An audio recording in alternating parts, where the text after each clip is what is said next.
All right, and we are live. Welcome, everybody. This is Bantu TV every Sunday. We we try to make things simple by explaining what we see in the headlines out of the motherland. And yeah, so welcome to Bantu TV, and it's June 30th. 2024, it's the last day in June, and we're going to go ahead and just dance around the topics. All right, good morning, good afternoon, good evening, world. And with me tonight, we're starting off or kickstarting things here with the deep thinker. Amahamba nabuleya ndijoyine nakuzwa ku St. Louis, Missouri. Ndakhoma nakuwa mu forum eyikhona. Great, Mr. Lazarus Mbula. Welcome. Sure. Hello. Good morning. Good afternoon. Good evening, everyone. Kamwanzi abonse. Morning. Oh, great. I guess there's no easy to start out. We have a lot of interesting topics today, and this is something that I didn't put on the forum. As I was making the topics, but then it caught my attention. And I think this is the biggest story that would have come out of Zambia this week, in my own opinion. You can argue with me or not, but I think this is it. And it's a story about the IMF board actually giving Zambia almost $600 million this week after the Zambian government passed all their checks towards our support. Let me start with you, Mr. Mbolo. I know last week we were talking very briefly, but what does this do for Zambia? I mean, with this announcement, of course, we saw the kwacha going down from 27 to 25, 23 in some cases. What does it mean for the people of the ground when they hear the IMF board, International Monetary Fund, executive board, giving us the money after we passed all their checks and whatever they had to do for us to get to this point? Your opinion on that, Mr. Mbolo? Okay, sure. Thank you very much. I'm not sure what the money is for. At least I don't know. Maybe you understand what the money is for. Well, it's under under a credit facility arrangement where we borrow money from there to use in our day-to-day operation today. And what else is the Zambian government going to use 600 million kwacha except for that? I'm thinking. I could be wrong. Sure. Definitely. I could be wrong. But maybe before you answer that, let's welcome the man who disappeared last week, but he's back. We love him so much. He doesn't need an introduction. In Zambia, we say Mwalimbika kuwaya. I mean, this week you joined. Here you are, very. I was waiting for for me. If you don't send the invite through the way the WhatsApp, or I will fail to connect. I don't know why. So but how did you connect today? It's because Dan sent me the link on WhatsApp. Oh, okay. Well, I was asking you to give me your number the last time. I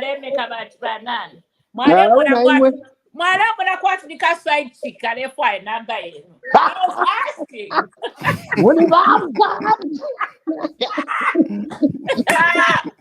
I was asking, but anyway, that's all right.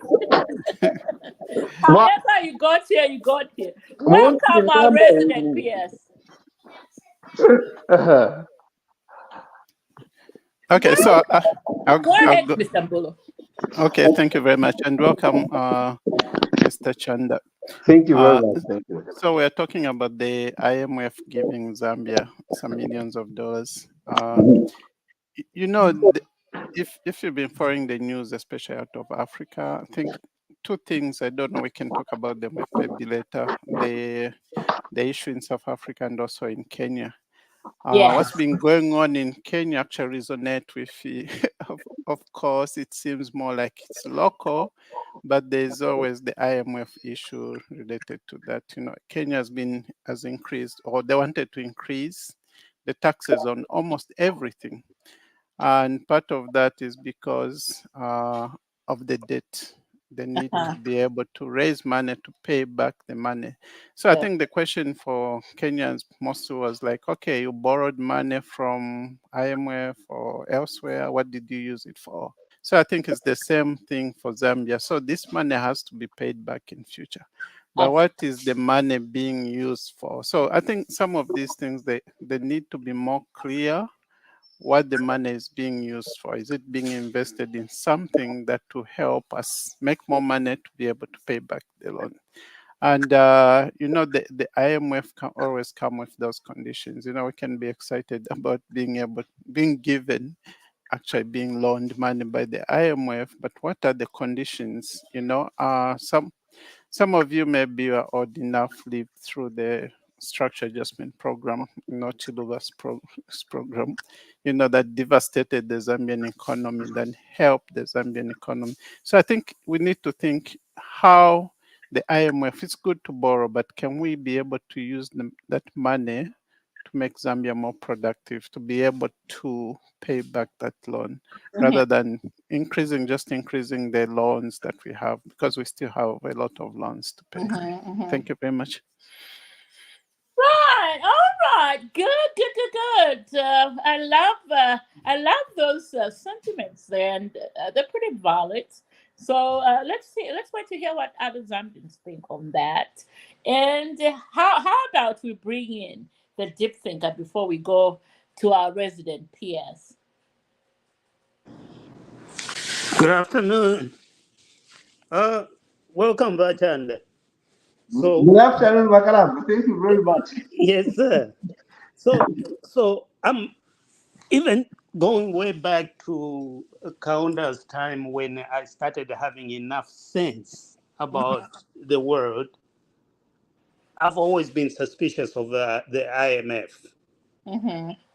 I don't believe they have African countries' best interests at all. So I get worried about the loans all the time. Now, at leadership level, I think we have guided leaders in Zambia that, in my opinion, they mean well.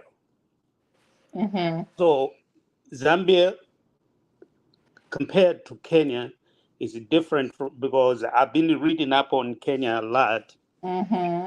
Those people in leadership, they were living a lavish lifestyle at the expense of the common Kenyan,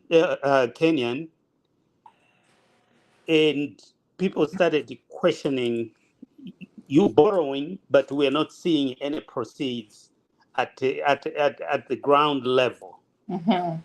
And then the taxes, if you look at the taxes in Kenya, they were putting on basic things that targeted the poor. Right. The rich were not targeted at all. But in Zambia, at least in pronouncements, and I think in action, but Wachanda might disagree, in pronouncements, it's geared towards helping that common person. Things are still very hard right now. You know, it's very difficult to turn the economy around in an African setting. You make very minimal incrementals at a time because of the way that our forefathers, the ones before, and I'm talking about Kaunda, Chiruba, those two there, the way they borrowed, and then we are still in that web where now we are caught. It's the catch-22. Now, at leadership level, I'm comfortable in Zambia. What I'm not sure about is the next layer after the leadership.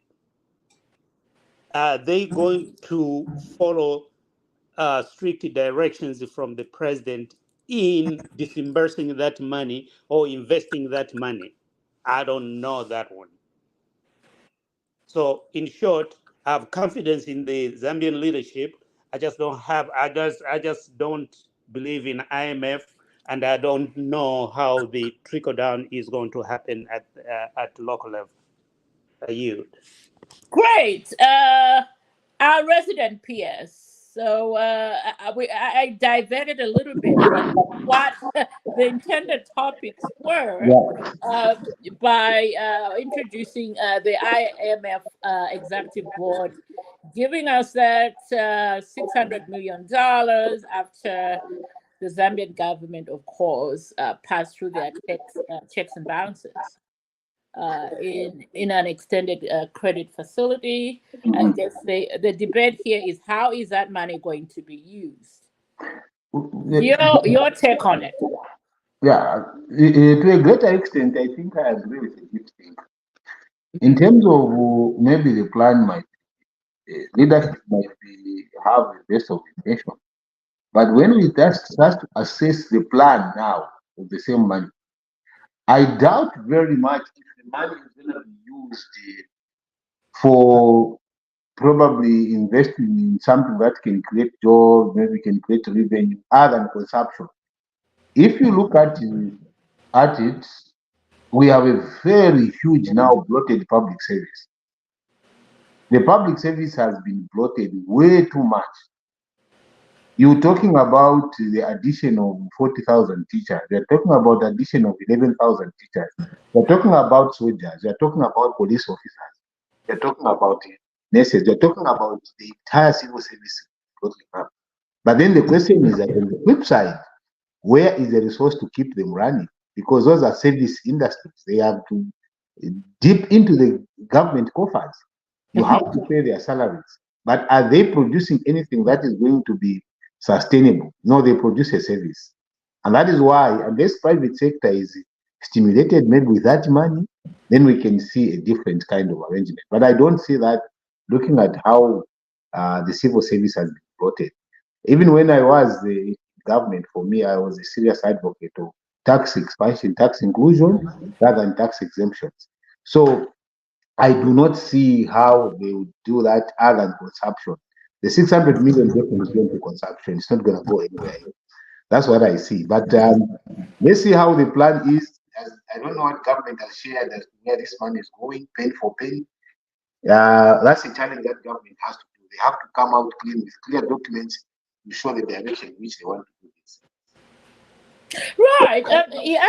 All of you bring some very valid points there. I think for me, for right now, is just to say, a good job, well done for the Zambian government. And until we see the plan, we really can't talk much about it. But for me, I was excited because before it was hard to hear or read somewhere that we are being given this amount of money. So, and maybe before we proceed, look who's just joined us from wherever he is today. It's my Lozi, handsome husband. Welcome, Mr. Danny. Thank you very much. Thank you very much. I'm surprised that Chanda is already there. Chanda Gazia is already there. Oh yes, he said you gave him the link. I told him go and join, and he jumped to the queue. No, he was crucifying us, and until I had to remind him, I said, Bakazia, didn't I ask you for your phone number? And you didn't give it to me because the problem I don't have the number. You don't have my number. No, Wagan, they don't have. I would have sent already. I will expect that to give me. You're gonna give me a fax. Okay, we'll share those numbers. Okay. All right. Lazarus, long time. How are you, my brother? Oh, hello, Dan. How are you? I'm good. I'm good. Dan and I go a long way we hung out in Cambridge, ate some shima together in the Yeah. UK. It was Joseph, Lazarus, and I in Cambridge. Yeah, and Goodwill Lungu And Goodwill Lungu. And Dora Sivir. and Dola Sidia. yeah. Oh, wow. It sounds like you It's a guys small world. you were in good company. Yeah. And we are glad we are providing a home for you to teach us Connect. commoners. All All right, Mr. Danny. So the topic at hand is the pronouncement by IMF in them extending that credit facility, where they're providing an additional $600 million for this quarter after the Zambian government met all their checks and balances. Your Yeah. comment on that? I think it's a good sign. I know that in the beginning I was disappointed that they did darling a little bit releasing the money after HH had fulfilled all the conditions. But it's a good sign that now they have softened up and the money is slowly dripping in, which is very good. We hope it doesn't stop soon and all the promised money comes through, and that would definitely make a big change in our people. Right. Great. All right. Now we assume the position as we were. We go back, unless if somebody wants to add something on there. I think we should go back to the topics at hand. I just digressed a little bit because I saw that IMF. Sorry, I beg your pardon. A little late. So unless if somebody else has something to say, shall we move on? I know Deep Thinker usually had something to say. Oh, should we move on? We can move on. Thank you. To the drought update. So, unless if you have been living under a rock, the Food Reserve Agency, which I'm amply assured by my resident PS, he will be able to explain further what the Food Reserve Agency is about in Zambia. But FRA is the shortcut, if you want. Did announce this week also that they collected at least 1 million tons of maize under their winter harvesting program, something like in those lines, to try to mitigate the drought that the country is facing.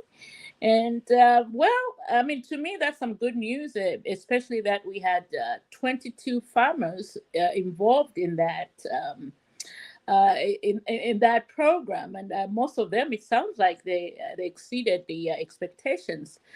So basically, with that news, for me, that came to mind was, wow, if these 22 farmers can do this in 3 months.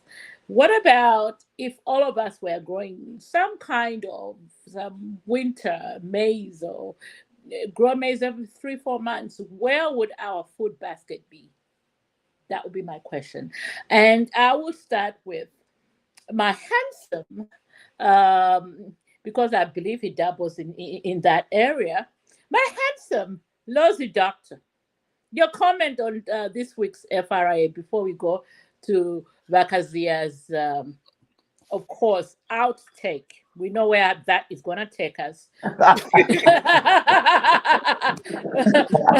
Before, of course, the Okay. Deep Thinker and Mr. Bulo bring him in. Go ahead, my handsome nosy husband. Okay.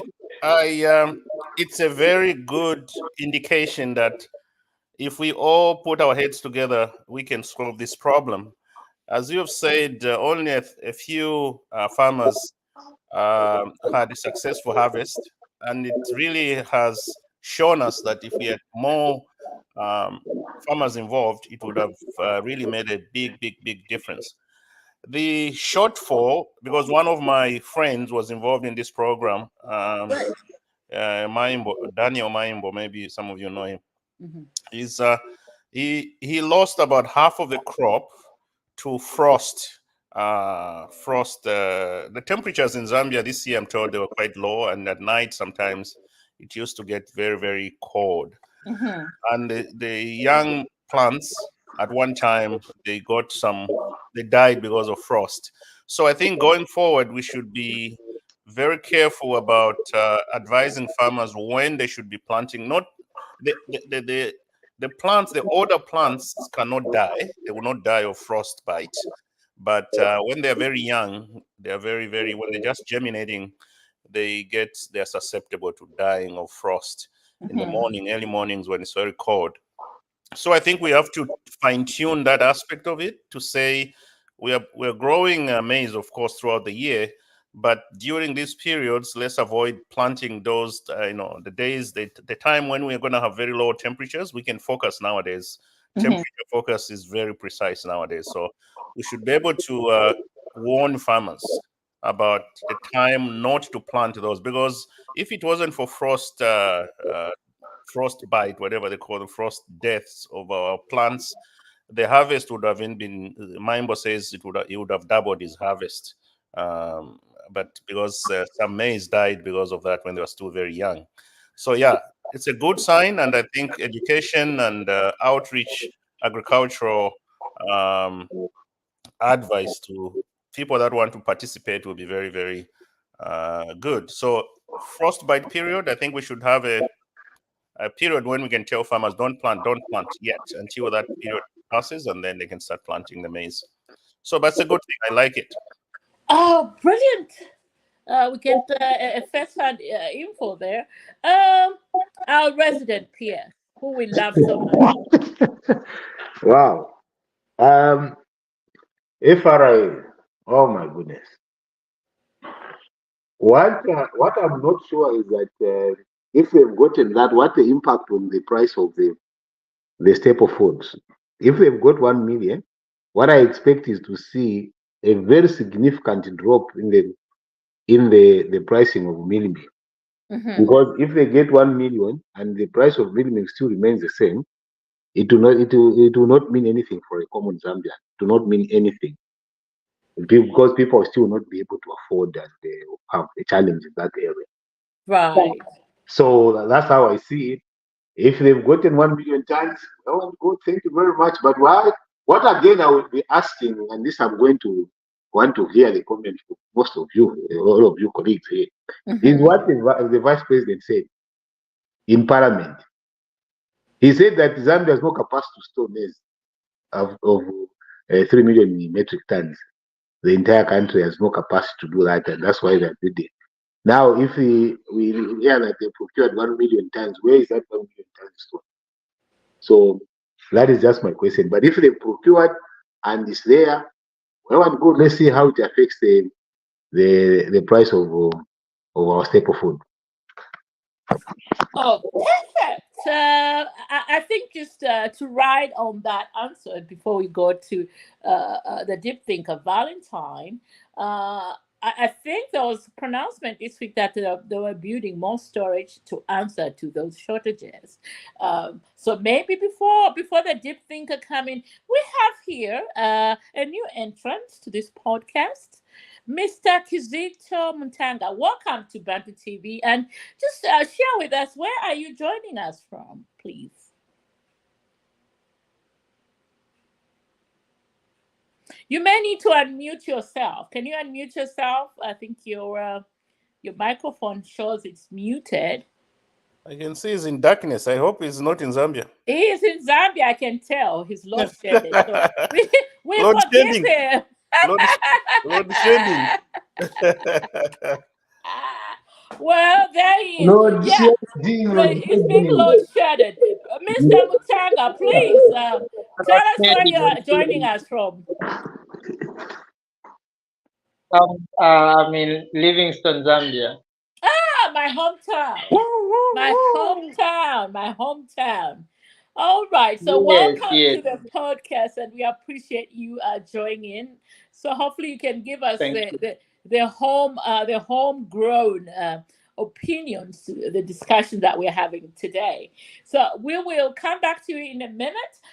Deep thinker, FRI's disclosure of collecting 1 million tons of maize. From our 22 commercial farmers who are involved in a winter farming project. Your comment? Well, the idea is pretty good. Uh, I'm just going to diversify a little bit here. Mm-hmm. Uh, I think reliance on commercial farmers creates a problem at some point because once they get to become commercial farmers and they're very well connected and the movement of products is much easier for them in or out of the country. I think Mm-hmm. we need some serious I don't know what you might call it, but I'll give you an example. In the health sector, they call it education, Yeah. public health. We need something like that in agriculture as well as in education, advocating and letting people know that this is what is going on. This is when you can plant. This is the kind of seed you can plant. If you Mm-hmm. look at the seeds here, they will tell you you can plant these in June, these in November. These we need subsistence farmers need that kind of education because if we boost subsistence farmers, those small scale farmers, then we'll be able to feed the country. But I think I'm happy with what's going on. Oh, perfect. Mr. Mbulo. Is Dr. Okay. Mbulo. Oh, stop! My apology. He never corrected me last week. Oh, no problem. Stop. So, okay, thank you very much. Very interesting discussion. And just to follow up on the last speaker's comment, we used to have agriculture extension officers in Zambia. I don't know if they still exist. And they even had motorbikes and even bicycles. And so those are the ones who are supposed to be passing on such information. The same in education, we had the even inspectors in schools would come to schools. So it's really revamping or going back and see how much government want to invest in those people. But coming back to the winter crop, I think in some areas it's doing well because they have water and they didn't really experience the drought. But the issue of maize being a staple and being a political crop, it's what sort of kills the farmers because they cannot sell it at a reasonable price. So if we make it more commercial, if the farmers can really sell at a good price, then they can be able to reinvest in their input fertilizer, maize seed as well. So that's really the challenge because you can grow the winter crop and then the prices are suppressed. Then there isn't that incentive for the farmers to grow more. I know from the government perspective, I think they look more at those in urban areas, but I think it's disadvantageous for those in rural areas because they don't make much money. The prices are suppressed. So if we can put more incentive, good price, let those guys in town pay a bit more for the bag of mini meal. I know it might be a political issue, but that's thank you very much. Right. Great submissions there. We appreciate those. Now let's check in with somebody in Zambia. Mr. Muntanga, tell us when the news came out about FRA buying maize from these 22 commercial farmers in their winter project. How did that sit with the people, the common man and woman in Maramba Market, Mbita Market, Dumba North Market, Soweto, Kamwala, Mansa, you name it, Kitwe. How did that news find those people? Your comment. Yes, you agree with me that when there's instability in food, people are sort of like jittery. So when you hear that, at least government has bought this food, uh, at least it gives that confidence of security to the general citizen. So the people like get a sort of a relief to say, at least we have something to feed ourselves. So it's really something that is good to have food uh, that is produced by these farmers. Right, right. All right. Good. Very wonderful submissions there by everybody. I think we should move on to the next topic. I want to ask you a question. Go ahead,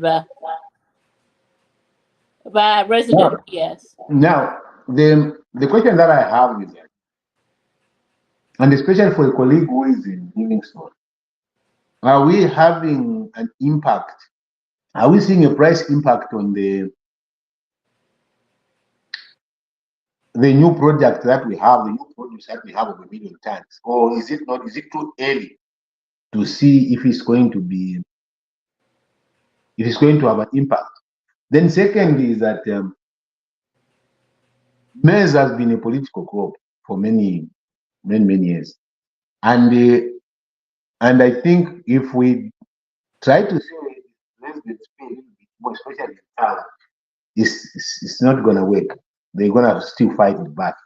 Although, in terms of business, it makes sense for people to pay the cost reflective, uh, prices. But in Zambia, we haven't yet gotten there. That I can tell. We haven't yet gotten there to the point of having people to pay for cost reflective pricing, because our payments, our salaries are not cost reflective in terms of how people are remunerated. So that is it's normal.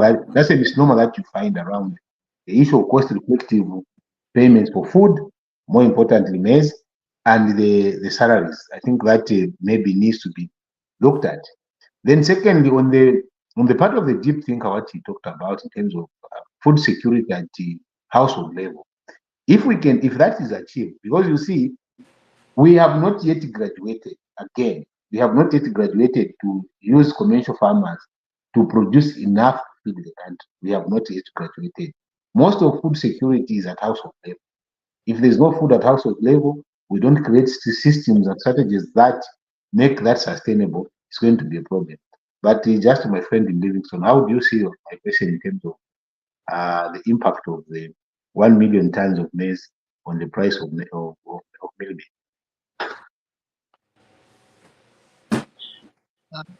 Of course, it's not a 1 day or 1 week or two, like a month, but the cost effectiveness, I think, on the part of food security, you agree with me to say when you have enough in stock, it means that even the millers themselves they'll sort of produce the staple food at an affordable price. They will not increase the prices as opposed to when you don't have the maize in stock.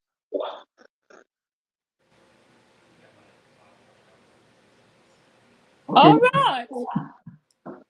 I think, Anybody, go ahead. Anybody wants to jump in on here before we move? yeah, I think the impact of this 1 ton metric tons of maize that has been bought by the government by FRA I think the impact will be trickling in slowly. It's not something that we're gonna see overnight. They've just finished. Actually, some of the farmers are harvesting. They have bought the maize from the farmers, but they're still not delivered to the sheds for FRA. So it's too early, our PS, to see these drastic or slight reduction in the maize of the staple food. So let's wait and see. To me, the most important thing is that this is a method that can work. And if we, for example, the farmers that that grew this winter maize for the first cohort, so to speak, they were heavily subsidized by the government. They were given some incentives. Some of them were given water pumps. Some of them were given pipes, irrigation pipes and stuff for free by the government. So it's something that we should be proud of, and knowing that this can be something that's sustainable in the future. Right. So Yeah, but I think that doesn't make us very sustainable. It's a bit of a biased, because they should probably have given them loans so that they can sell their maize at reasonable price and pay back those loans, because now he's going to pay for that. That comes back to accumulating to the debt as well, because I think since Chiluba's time, the whole agriculture has sort of been privatized, so it's more like should be a market based. So government intervention should be very careful so that it doesn't benefit one group against the other, because what of those farmers who didn't benefit from these incentives or subsidies from government? Then it distorts the whole market. Maybe what I can share with you, colleagues, coming from what we saw when with the government in terms of that kind of support, where you say let's incentivize the farmers or the private sector to respond. There was a discussion I had with Danny when the government was giving the millers free maize, maybe reduced cost, subsidized maize, to make sure that they produce enough and then they get. I shared with my colleague to say that system doesn't. Government is going to subsidize. The next thing, the entire maize is exported. And with no one is held accountable. It's very, very difficult when you give the commercial businesses to do with things. They should cut. These are guys that have known how the value chain and how the system works. So they always beat the system. Government just offload mess. They mean that they offload 10, 15 trucks. The politicians play their own minds there. The others connected Zambians get there. They get the mess out of the country. And I was quite opposed. I said, you see, the sustainable way for us until we transition or we create a framework that is more easy to monitor, more easy to implement, the sustainability is at household level. If we do not create a support system of household level food security, it will still get back. You will see that they produced 1 million. Within 2-3 weeks, you find where the 1 million tons go. We will come back here and start discussing what happened to the maize that these guys got. Because most of these guys are really, they are fluid, in short. They are very difficult to actually manage. Maybe the government has a plan to manage it. This we can see. Right. Madam Moderator, just a question. I'm not commenting on that. Okay. Just a question. If I'm not mistaken, we saw the success of winter maize during Mwanawasa's time. Right. What's the minister's name? I forgot. Mundia Skatana. Mundia's Qatar. Now, the question is, do we have that blueprint? Because to me, that was a very, very successful project there.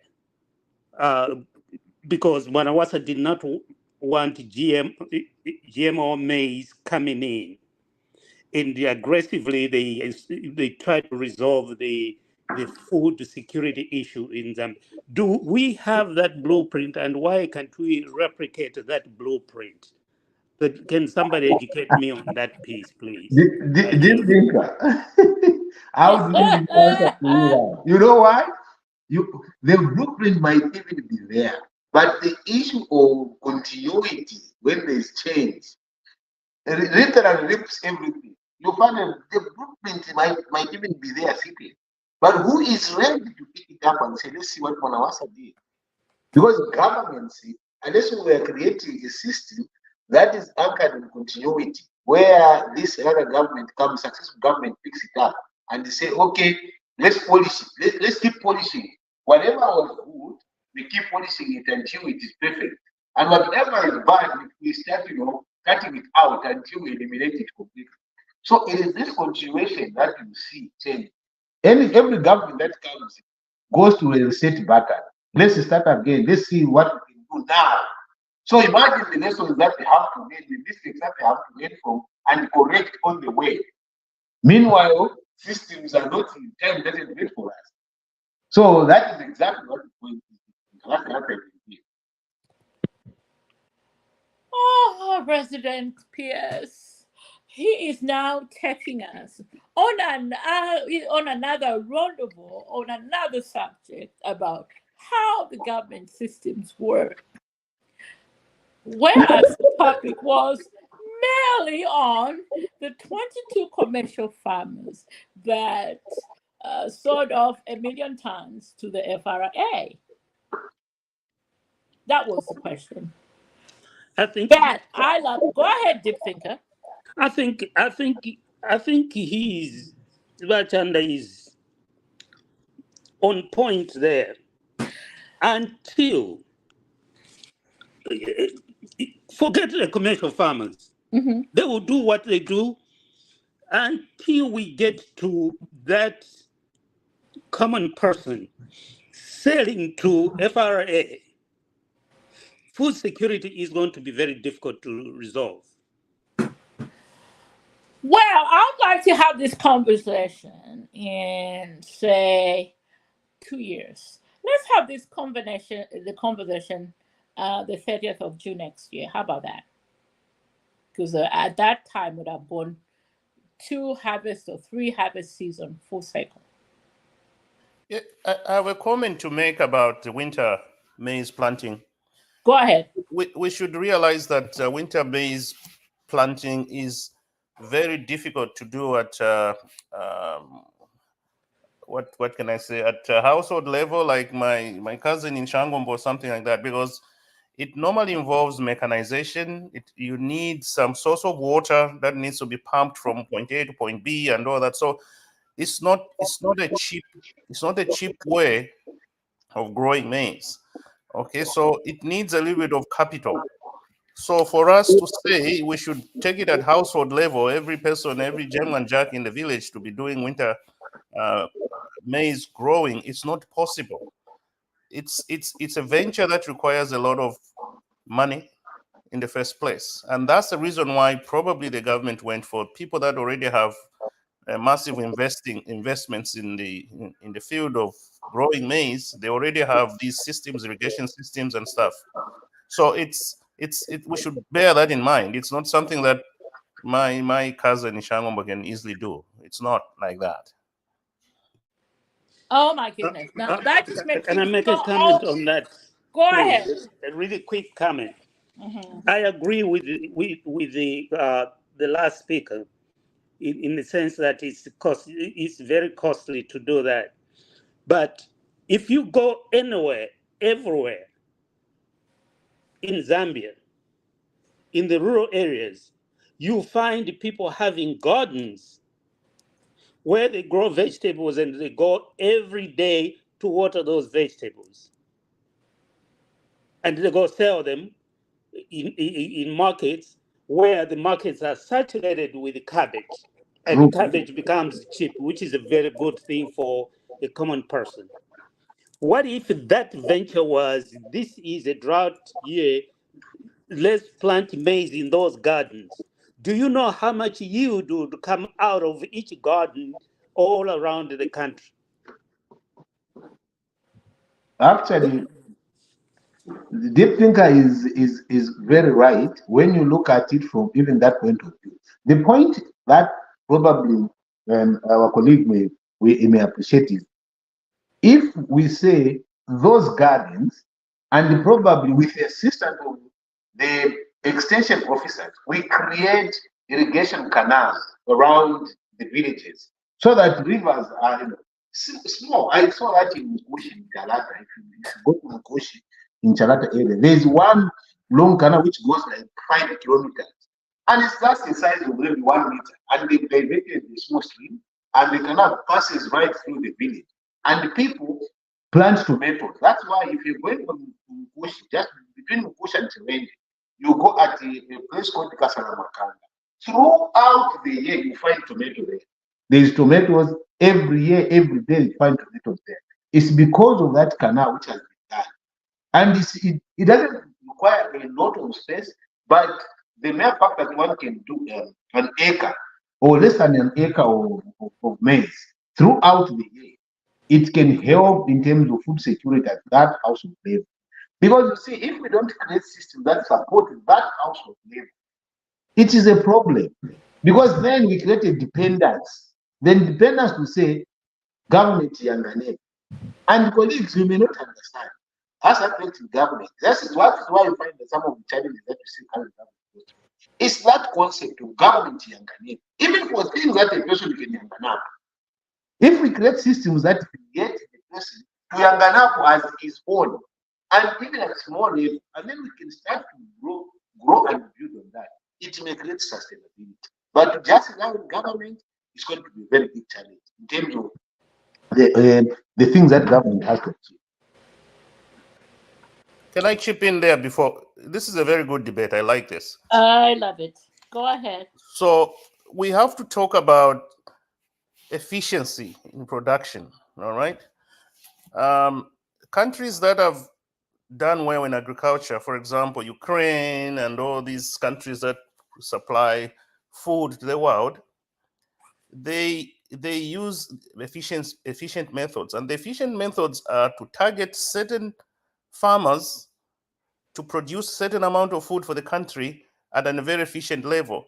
The method you're talking about of every Jim and Jack in the village and all that doing that is very, very inefficient and very, very costly to run. I'll give you an example of here in Canada. They are targeted dairy farmers that produce milk for the whole country. They are given what are known as what do they call them? Like little targets. They don't allow every Jim and Jack to produce milk here. They don't allow every Jim and Jack to produce wheat. They concentrate on, they choose specific farmers that are well established in that field, and they support them, and they produce excessive amount of food for the country. So we need to be efficient. We don't need to have everyone to go into this winter maize farming, because it's just going to be too complex to run. All right, let's target certain farmers, and I can assure you, we target, they have land, we can give them more land and something like that and support them. They will produce enough food for the country.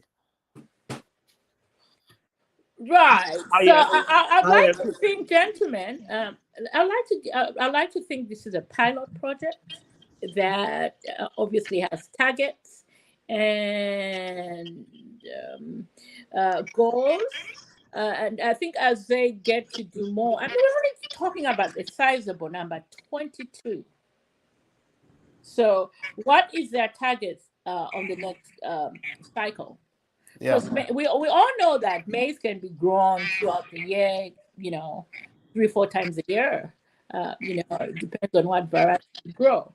So until we have all that information before us, we are going to go on and on. But we are having a very, very spirited, very informational debate, which I'm loving it, because I just love to tap into all of you on this podcast brains. It just makes my Sunday a little extra special. So having said that, unless if somebody else wants to go forward, but I think we should go on to the next topic. Unless if somebody wants to stop me.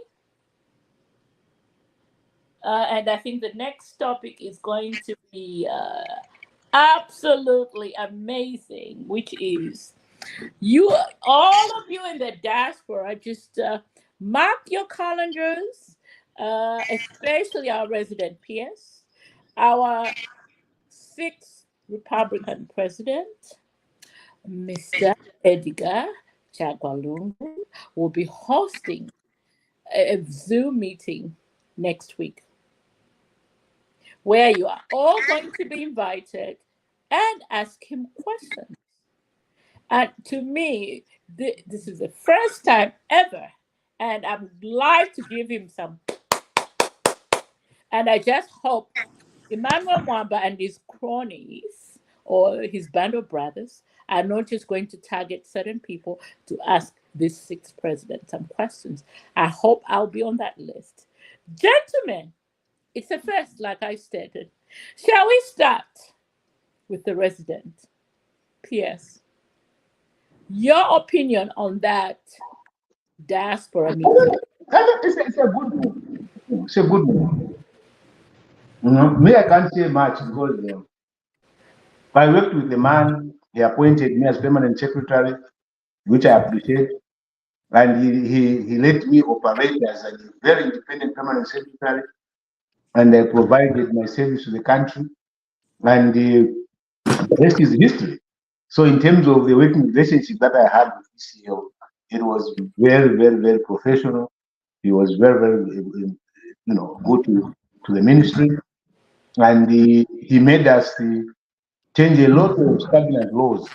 Some of them as late as 83 years. For instance, the law on the Employment of Young Persons and Children's Act was last repealed in 1933.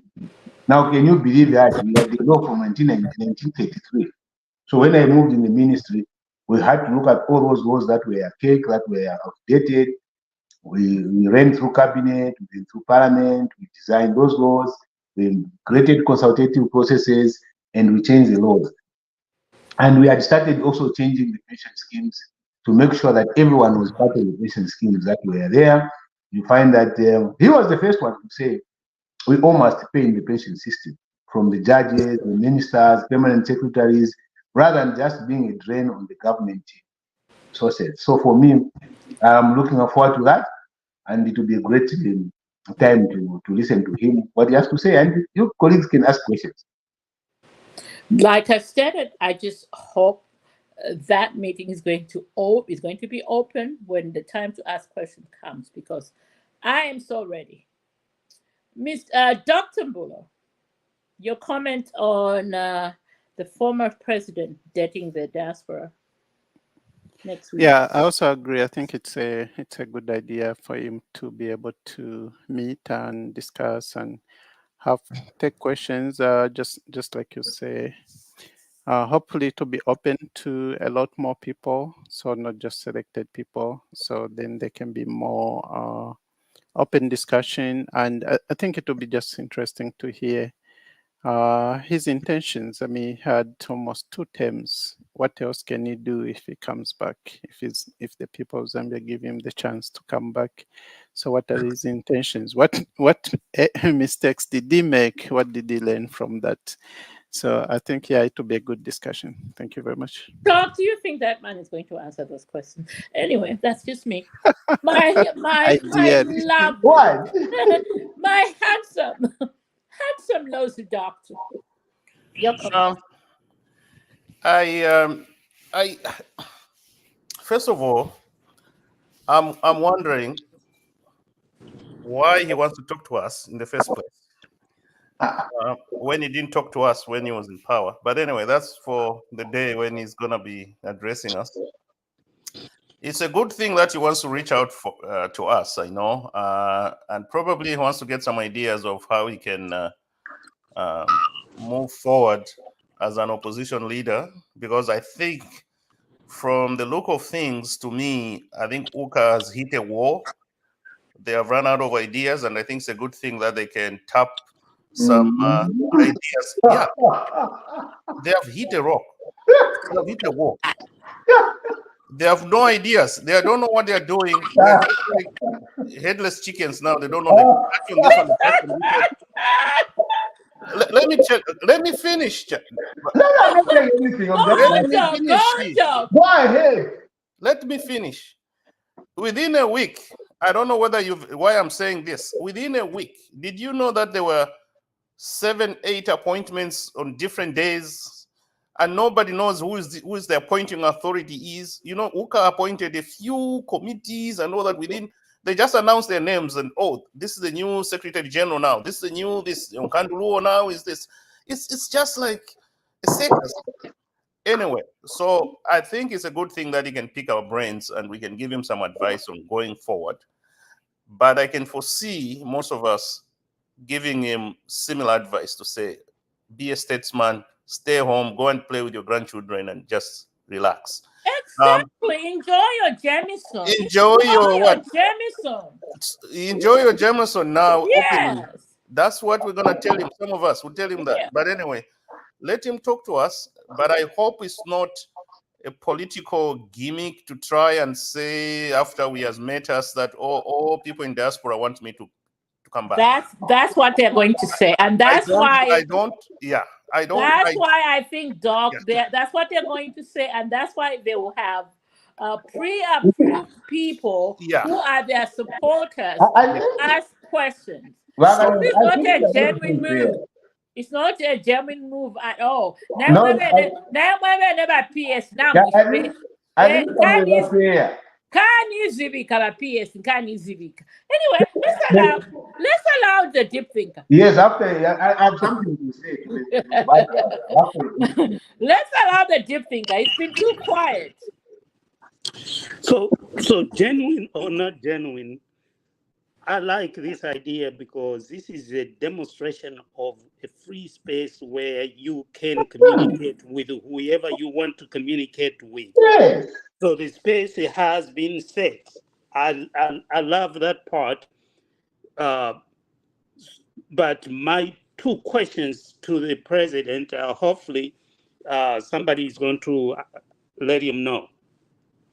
One, what is your agenda for Zambia?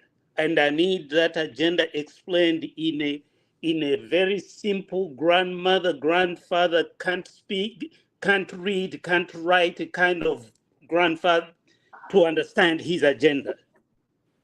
So because what I don't like is going into a meeting which doesn't have a vision, mission, or anyway, let's just have a meeting. Roll it out so that we interrogate his agenda for Zambia. Number two, since you already served almost 10 years in office, what are you going to call your next term in office? Those are just my questions. I might be misinformed somewhere, but that's what I need to know. Right. Let's move on to our fellow who is in Livingston, Mr. Kizito Muntanga. When you hear the former Republican president wants to talk to the people in the diaspora, what's your take on that? Because first of all, let's just put it out there as people that live here, that man has never in his life called for a meeting to meet anyone here. Unless if it's that's my point. Yeah, unless if it's supporters who he used to meet in New York to drink some Jameson and bring all those musicians to dance with. But he's never met any one of us ever. Oh, yeah, Mr. Muntanga, quite, your comment. Yes, quite interesting. Looking forward to hear what he's going to say. Probably he has something to to give so that he interacts with the people in the diaspora. And as you have said, he has not met you people there, but it will be very interesting to hear how he's going to to speak his mind to you, and maybe uh, very interesting to let me just say, I think I'm looking forward to hear what he's going to tell you people there.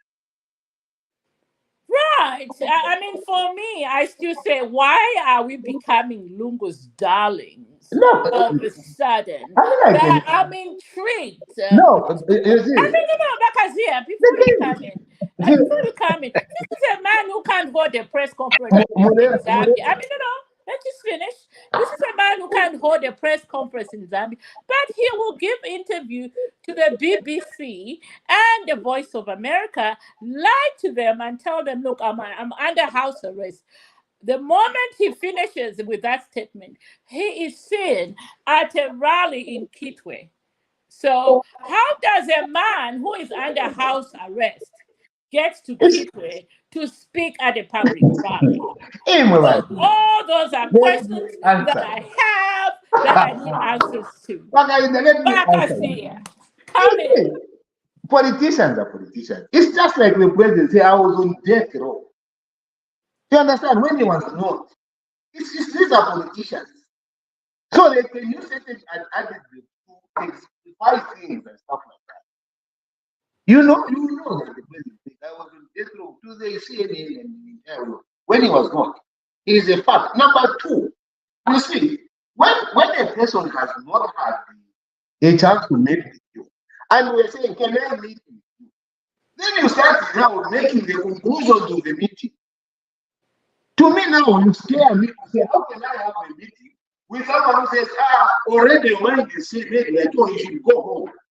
You should go and stay at home. Then why should he meet with you? Because then it feels like it. And first second, it is his right.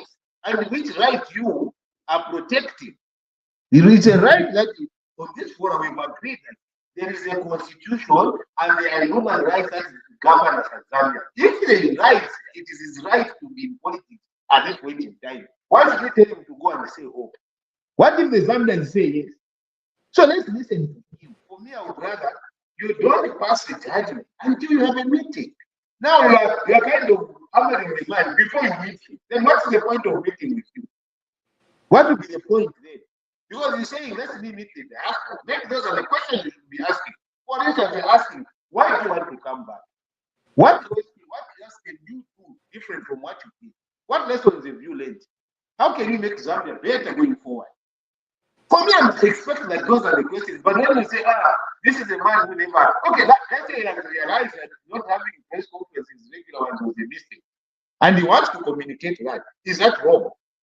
Let's say he says, okay, there was a problem in my government because I did not control the cadres. They brought me down. Is that a problem? So now the question is that what else can we, in the same vein we are discussing the current government, to support and give them ideas in terms of how things can be done? What is wrong in doing it that way? So for me, I want you colleagues to be open about it. Hear from him, but then pass judgment before you sit down to hear. Because if you pass judgment, then there's no point in having a meeting. We're not passing judgment, like I say, because No, but in the way you say, no. Let me just say this. I mean, I see this statement about him having a meeting, and then I read through. I'm thinking, oh, okay, what's the meeting about? I can't even see an agenda. exactly. Then what that leaves me, because I always have a curious mind, is to Yes. speculate. And what I'm doing here is to speculate because of the content of the invitation. There is no agenda there. There are no objectives. What the aims are, nothing, absolutely zero. So then this gives me room to speculate. And then the only thing that I have when I see anything related to Lungu is the only picture that comes to my mind is him dancing in New York with his musicians. No, I didn't see him dance in New York. No, So there are videos. I'll find you videos. yes, you should. There are videos of him dancing in New York. That's the only thing that I see.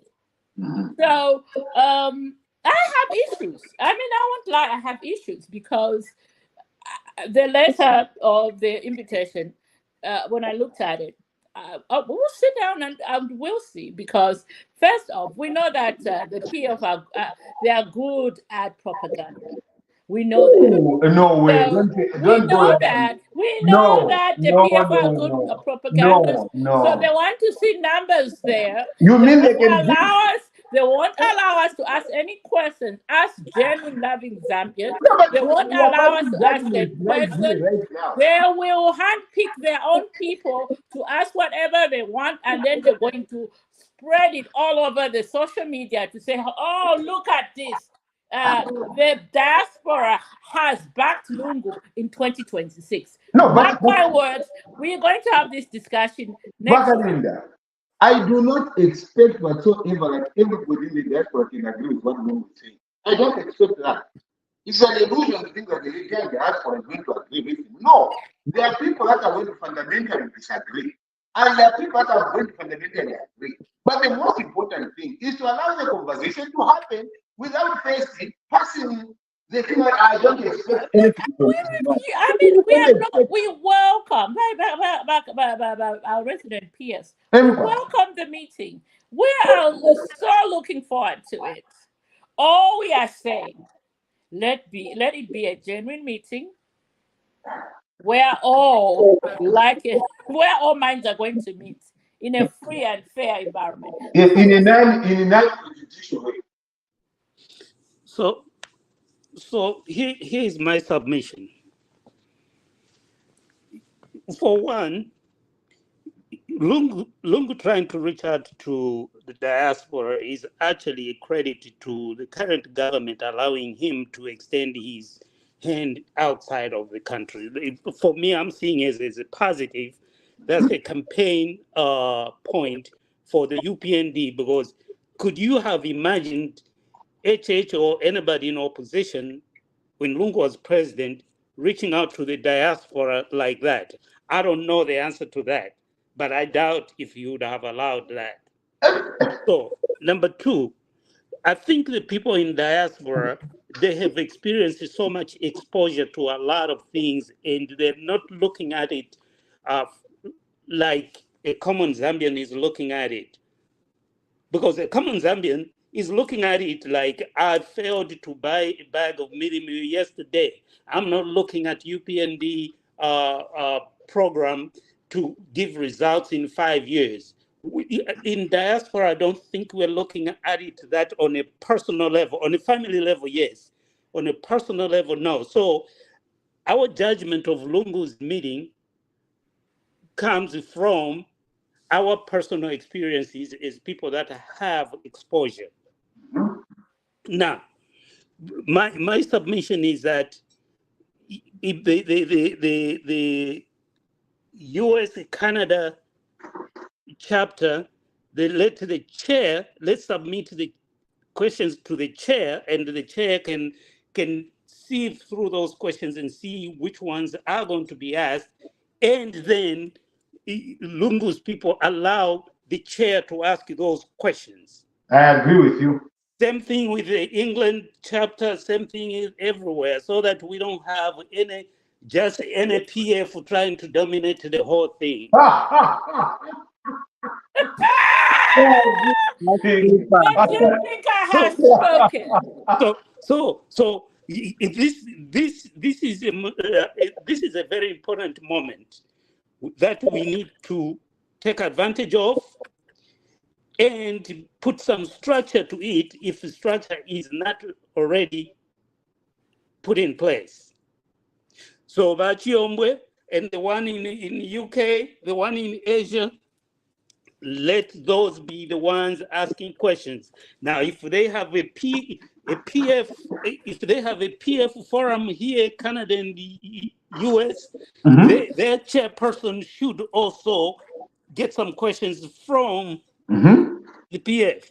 Yes. And then Actually, give opportunity.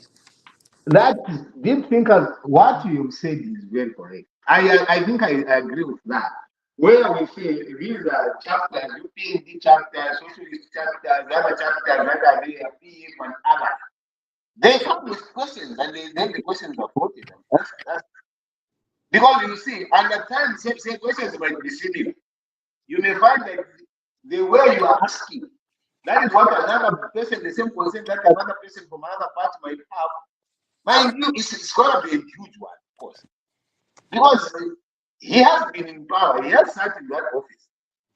Maybe this is the time that we're going to know some of the details of what goes in that office and appreciate it probably better than we have in the past. Right, shall we move on? Shall we move on? Too much. Valongo is taking center stage as usual. Can Let's I just move on. Let's just move on. Let's move on. We will meet him somewhere along the way. I'm not scared of Alungu, so yeah, that's what Yeah. it is. I've never seen Very good man. an He's a agenda. very good man. Yeah, let's move on. Okay. So we move on to last week's rally, of course, where Valungu was calling the incumbent Mambala. Now that's the kind of language that really doesn't inspire me to vote for him. But that's a discussion for another day. That's a discussion for another day. For me, I think the most pronounced statement at that rally, and again, obviously, Bakazia is going to say they were just politicking. I need to know the PF honchos promised those youths or whoever was at that rally that they will be employing 2 million youths in the defense forces. And I did my own work during the week. They announced publicly that they'll start this recruitment as early as last week. And I interacted with some youths on the Copper Belt, and none of those leaders went around Kitwe to recruit these youths that were offering jobs in the defense forces. So my question to you, gentlemen,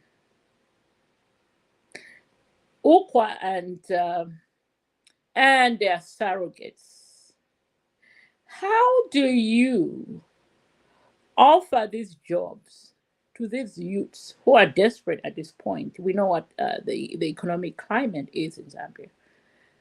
How do you live with yourselves, knowing you have lied to these young men and women,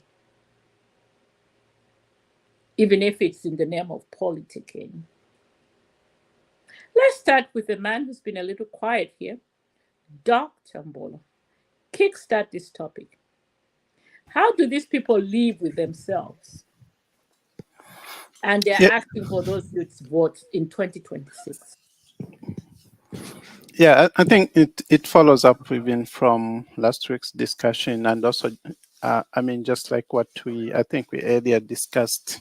I think I can't remember. Somebody mentioned about the bloated civil service. We can't recruit all these 2 million. Where's the money going to come from to pay for all these salaries?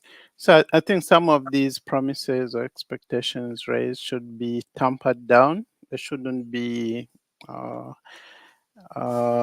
promises that cannot be sustained, especially by the government. As we have discussed, I think let's try to incentivize the private sector so that the private sector can create more job opportunities. We should be screening the type of investments coming in. If you drive from Lusaka to Kawe, there are a lot of land which has been taken over, and there are a lot of Chinese investors who have set up camp there. But what are they producing? Blocks.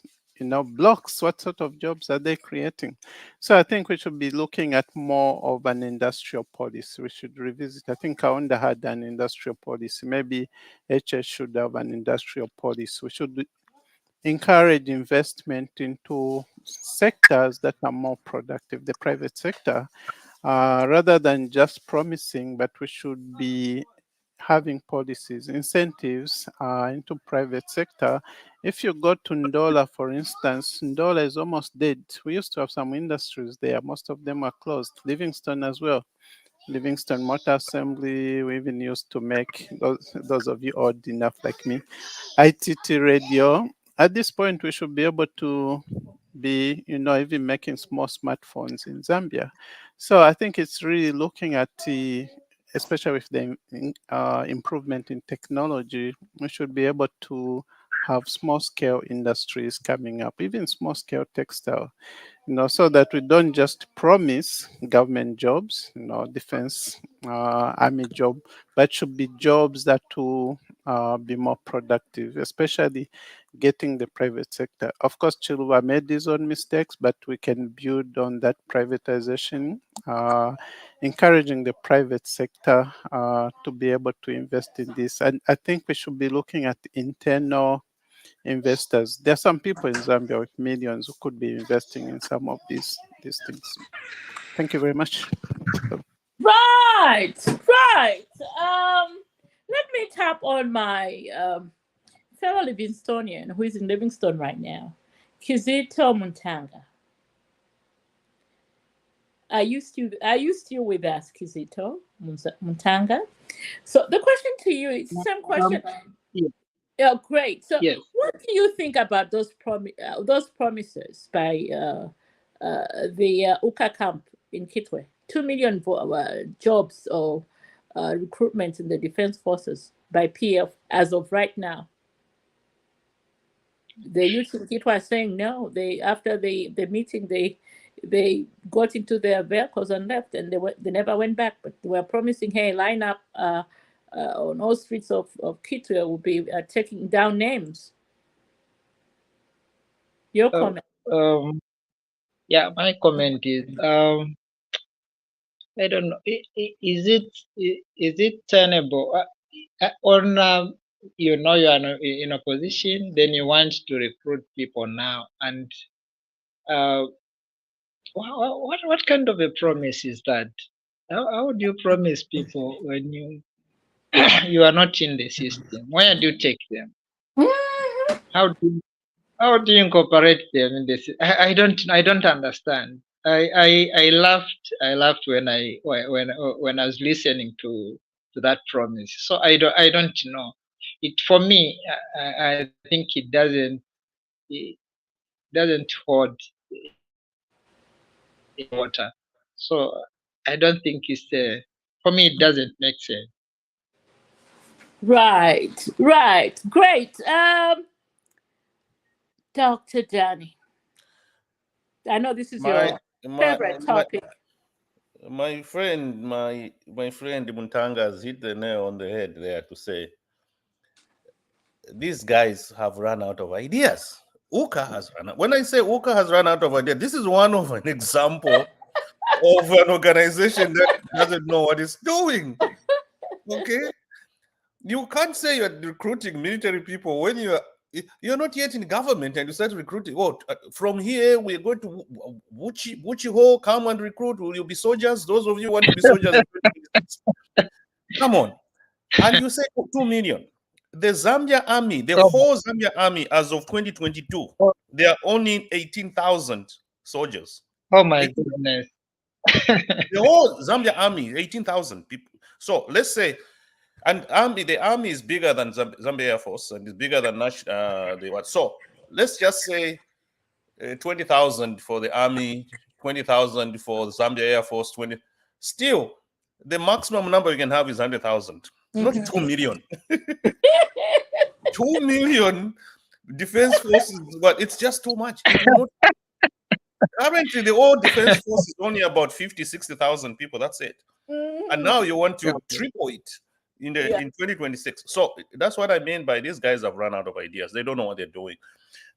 So yeah, I know politicians in Zambia tend to give promises before they come in power. I know Chanda is going to mention that. You're giving an example of our president that he. Don't start discussing me. I'll discuss myself. You want me to discuss me? No, I'm not speaking on your behalf. I know you might say, that's on your behalf.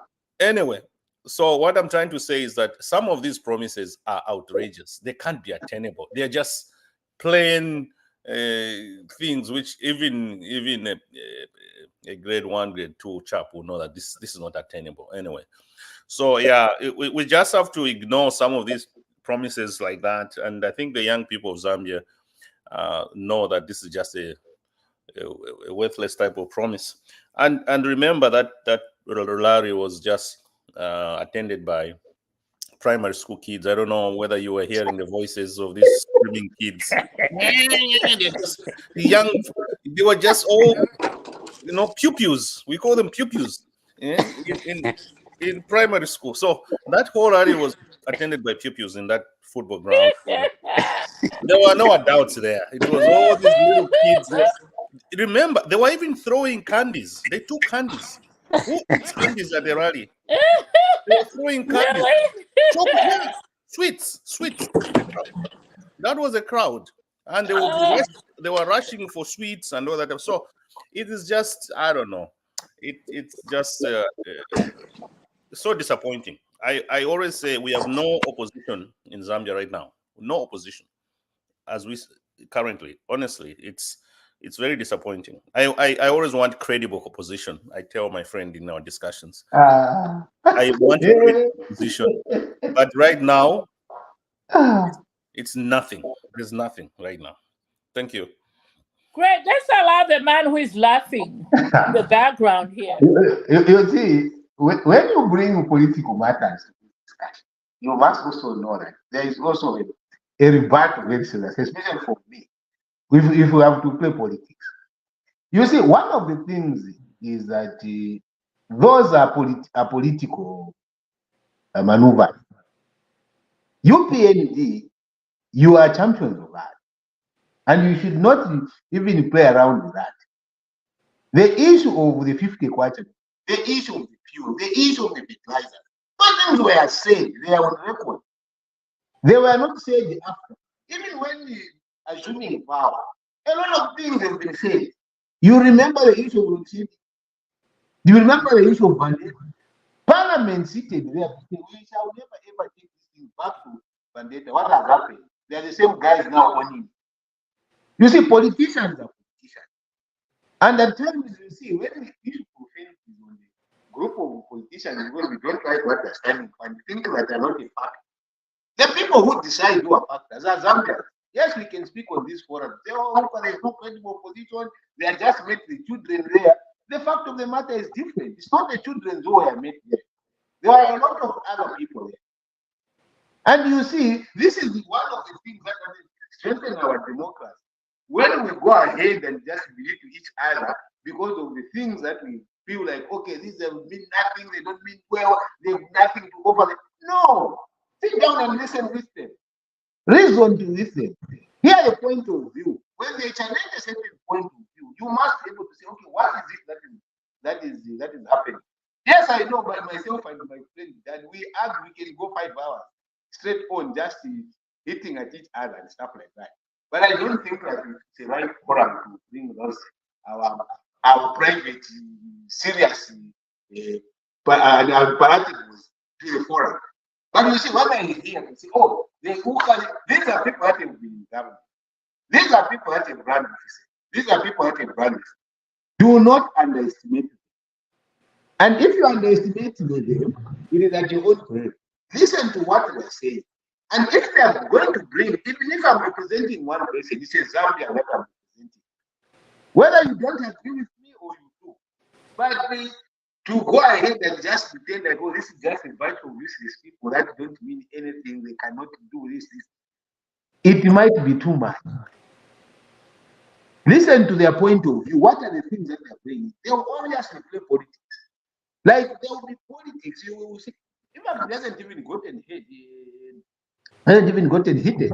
You remember that me, I always tell you, see, the problem that we have started in Zambia, we started the problem of running our government systems on issues that are propaganda based. Like where someone can just wake up and create something that doesn't exist. And he creates a following out of that. And no one holds them accountable. Both the people that are wanting to come in government and the people that are in government. If we can hold people accountable for what comes out of their mouth and hold them very seriously accountable, you will see a departure from these propaganda that people are giving. Like, for instance, 2 million I don't think it's possible that someone can recruit 2 million people. Even myself, I don't think it's possible. It's not possible. Where are you going to get that? Unless you're going to, high school just releases 140,000 people that come out of that. So some of those things are politics. But the question is, like, to what extent do we run to say, okay, now you say 2 million, let's see how we're going to achieve 2 million. You said this, perfect, but what extent are you doing this? We skip around things, and this is one of the problems that we are creating, even for our own generation. It is this untruthful statements that start to come, for both from people that are right in government and the people in government as well. I think we must be able to start taking people on when they give things that they cannot do. I submit here. Oh, I thought you were not going to finish. Oh my goodness. And right at this time, let me bring in the man who deserves to talk more. Deep thinker. Yeah.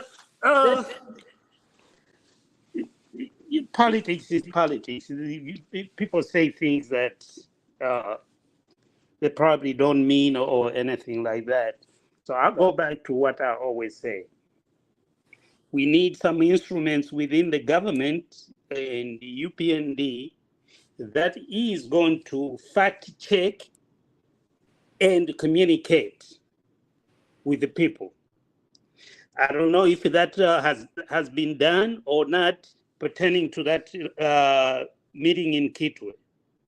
But what is going to happen here is, if we don't fact check each other in politics, and we don't communicate with the people that received wrong information, we're likely to lose those people to the ones that are giving wrong information. So my plea is, we need to immediately fact check and see if what they're saying are lies or not. And of course, when we talk about offering jobs, we know straight out that's not possible. Taking names, that's not possible. But do the people that are there, and the people some of the people listening, are they buying into that? If they are not buying into that, then we need to communicate with those people to make them understand that this is just politics. They're just talking. I yield. Right, and I agree with you, Deep Thinker, because first of all, let's just backtrack here. We are coming from a background of more money in your pocket. That's the history, and people bought into that. And then there was we will create 500, 1 million jobs in 1 month once we come into power. People bought into that, and look at where we are now. So if we don't, so if we don't do the fact checking here to say that PF will formulate and that with your ukwa, people will buy into it. And it will lead to us where the country is, where it is right now. We're in the doldrums. We are just barely trying to scratch out of it. Madam Moderator, if I might give an example. Please, go ahead. What is going on in Kenya now? They're saying Ruto campaigned on lies. He told them things that he knew he was not going to be able to do. Mm-hmm. But it was so convincing, the people bought into it.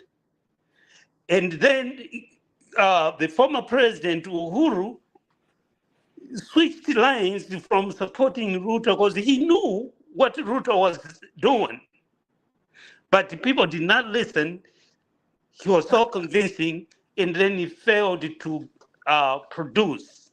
And now there we are. We can't afford anarchy in Zambia. I agree with you. Exactly. And that's where we are. So shall we now move on to the next topic, which is my topic of the day, or should I say topic of the week? So this week we had an update from our able-bodied minister, who I am loving. I'm eating up his words every time he comes out and addresses on anything. And this is no other than the Home Affairs Minister, or do we have Internal Security Minister? Oh, I think they are called Home Affairs Minister. Mr. Jack Yihunya Mwimbu, who happens to be my MP, by the way. What does it mean? All right. Did I hear a question there? Yeah, that name Jihunya sounds like it means something. Oh yes, Jihunya. It's a small little ant in Tonga, which feeds on everything, and when it finishes everything around itself, it eats itself. That's Wow. what Jihunya means. So anyway, back. That is an animal, an ant. You said an animal or an ant? It's an ant. It's an ant. And it eats itself afterwards. Yes, when it finishes everything around itself, it will eat itself. Wow. That's what Jihunya means. So I called him Jihunya because he schooled them in Parliament. He used that verbiage at some point.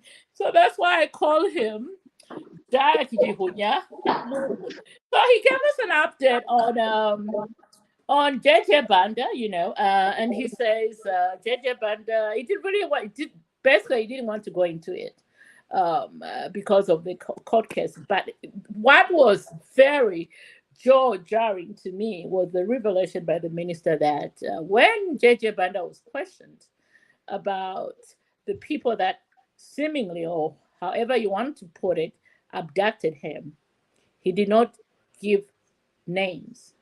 But what surprised the minister is that he is suing the government. In a statement issued by his lawyer, he's naming his abductors. But he says the government is going to continue with the investigation to get to the bottom of really what transpired last month on the supposedly disappearance or the abduction of JJ Banda. And the government is very much aware, and they're interested in the person that called the police when they found this vehicle abandoned in Twin Palms, and who was so courageous enough to actually open the vehicle and found the phones. And the first people that he called, instead of calling police, he was calling PF surrogates in Given Mubinda and the newly appointed Deputy Secretary General in Uka, Madam Mombi Piri, and the others. And even when he was found less than 48 hours later, the people that were the receiving end of the information that was found, it was PF surrogates again before the police were called in. So the government is interested in that angle, but he didn't want to go further because of the court case that JJ Banda has brought on his disappearance. Okay, so that's one angle. So the other angle was why he's in Chipata right now, detained. According to the minister, he was released, and then the police rearrested him because of a complaint that was made in Chipata by the journalist that he beat up. I guess his name is Sukwa, and also peed in his mouth. So that journalist has reopened his case, and now the police have rearrested and charged him for attempted murder. And as we know, attempted murder in Zambia is not bailable. And so that's why he's in police custody, after he got clearance from the medical people that he was fit to stand trial. And that was a mouthful. Gentlemen, we are still on the JJ Banda case. Is the government right in rearresting him and keeping him in jail after the complaint from the journalist? Anybody can come in with your comment on this. Just for clarity, Madam Moderator. Yes. Are you saying the government rearrested him, or the police rearrested him, or is The it police It's Okay, because I'm rearrested. trying to have a It's separation there. government different. Oh my Is God! right. The moderator is right. It's government I misspoke. I take my words back. It's the different. The government The arrested. police rearrested him after they got clearance from government medical officials that he was fit to stand trial. How about that? Who wants to come in on this JJ Bandu story? JJ Bank. I will start. Maybe before you come in, Okay. let me bring in a man who has been under, but he's back with us today, Mr. Himwami Maja. Welcome back, my brother. Oh, you are muted, sir. Unmute yourself. Okay. There you go. Welcome back. I've been missing in action for a reason. Yeah, you missed, and I missed you when I was in Zambia. I thought we were going to link up at some store. Something just happened. That Sunday, in simple language, something just happened. I couldn't make it. Yes. Okay, we'll take it. So welcome back. Hope you are not abducted like JJ. Ndi muntu mupati maningi hewa imunyira Amwamba mwe bayimwami. Oh, twalumba then. Amwamba bayimwami. Kabo tukamwamba badala. Bravo, true. All right. Well, it's good to see you. I think I see some kilos on the face. The Zambian food is really doing you great. Yeah, it is. It is. Oh, not the Zambian food anymore. I'm not in Zambia now. Oh, yeah, back in England. I'm back in England. Oh, that's wonderful. Wonderful. Yeah. All right, let's proceed with the show. And we're talking about the JJ Bandu story, the updates that we got from the Home Affairs Minister, Mr. Jackie Kivunyamwimbu. Let's see. How about we start off with Bakazia, because Bakazia has a lot to say. Oh, yes, I do have a lot to say. That one has. This one I have. My college mate. By the way, me and Martha went to the same college. Oh, right. Yeah. David Livingstone. David Jororo. Yeah. With Mr. Malumbe. With Mr. Malumbe. All right. Nobody brought you on here to reminisce about Joe. Okay. JJ. Now, JJ. I do not whatsoever agree with how JJ has been handled. I do not. Even if he was a criminal that deserves to be, arrested and not, the whole matter has been a circus. It is a circus, and it's led in very serious comment of errors when I see the way it's been handled. Number one, I should tell you that I am also a prosecutor, because I think I went to Ziani, trained, got gazetted as a prosecutor, and I work at the prosecution authority. My little knowledge of that is that JJ was arrested and convicted and paid the fine. Other friends of his were taken to jail. Chanda, why is your volume going up and down? Is it going up and down? Yeah. Yes. Can you hear me? You are fading, you go up and down. And all right, can you hear me now? Better. Okay. So, I was saying that the way JJ has been handled, it is not right. On a matter that is arrested on, I wouldn't comment that much because the things are the same way it is in court. But the little knowledge that I know is that this is a matter that went through the court process and it has gone back again to court. I don't know under what circumstances it is. But then, in terms of the other one, where he was abducted, he has come up with names. The minister, I don't agree with the minister as well to say that, oh, the names were not mentioned. The names have been mentioned by the lawyer. So, if the lawyer has created things that didn't exist, what is the penalty to the lawyer? What are we gonna see? And it is not once that he has said the people that abducted him are in the State House. The names mentioned, published, no investigation that has ever happened. We bank that, and then we go and open cases that happened way before, cases that were closed before. I think there's more than meets the eye. There is more than meets the eye in terms of JJ's cases. I would have wanted to hear what government is saying pertaining to what his lawyer, Roscoe, said. He held a press conference and names were mentioned. And those names have not been investigated. Whether temporarily they should have recused themselves, be investigated, and taken back to State House if it was discovered that they were not part of that conversation. And secondly, we also saw those names rushing to court to go and say, oh, now we are suing. Suing for what? And I want to see how those cases are going to be unfolded. So on JJ, yes, his conduct, I may not agree with it. I don't agree with the conduct that he did when he was the youth chairperson in the PF and went to attack those police officers. I do not. It's something that I should never happen and should never be tolerated. But to be treated in that manner is not right.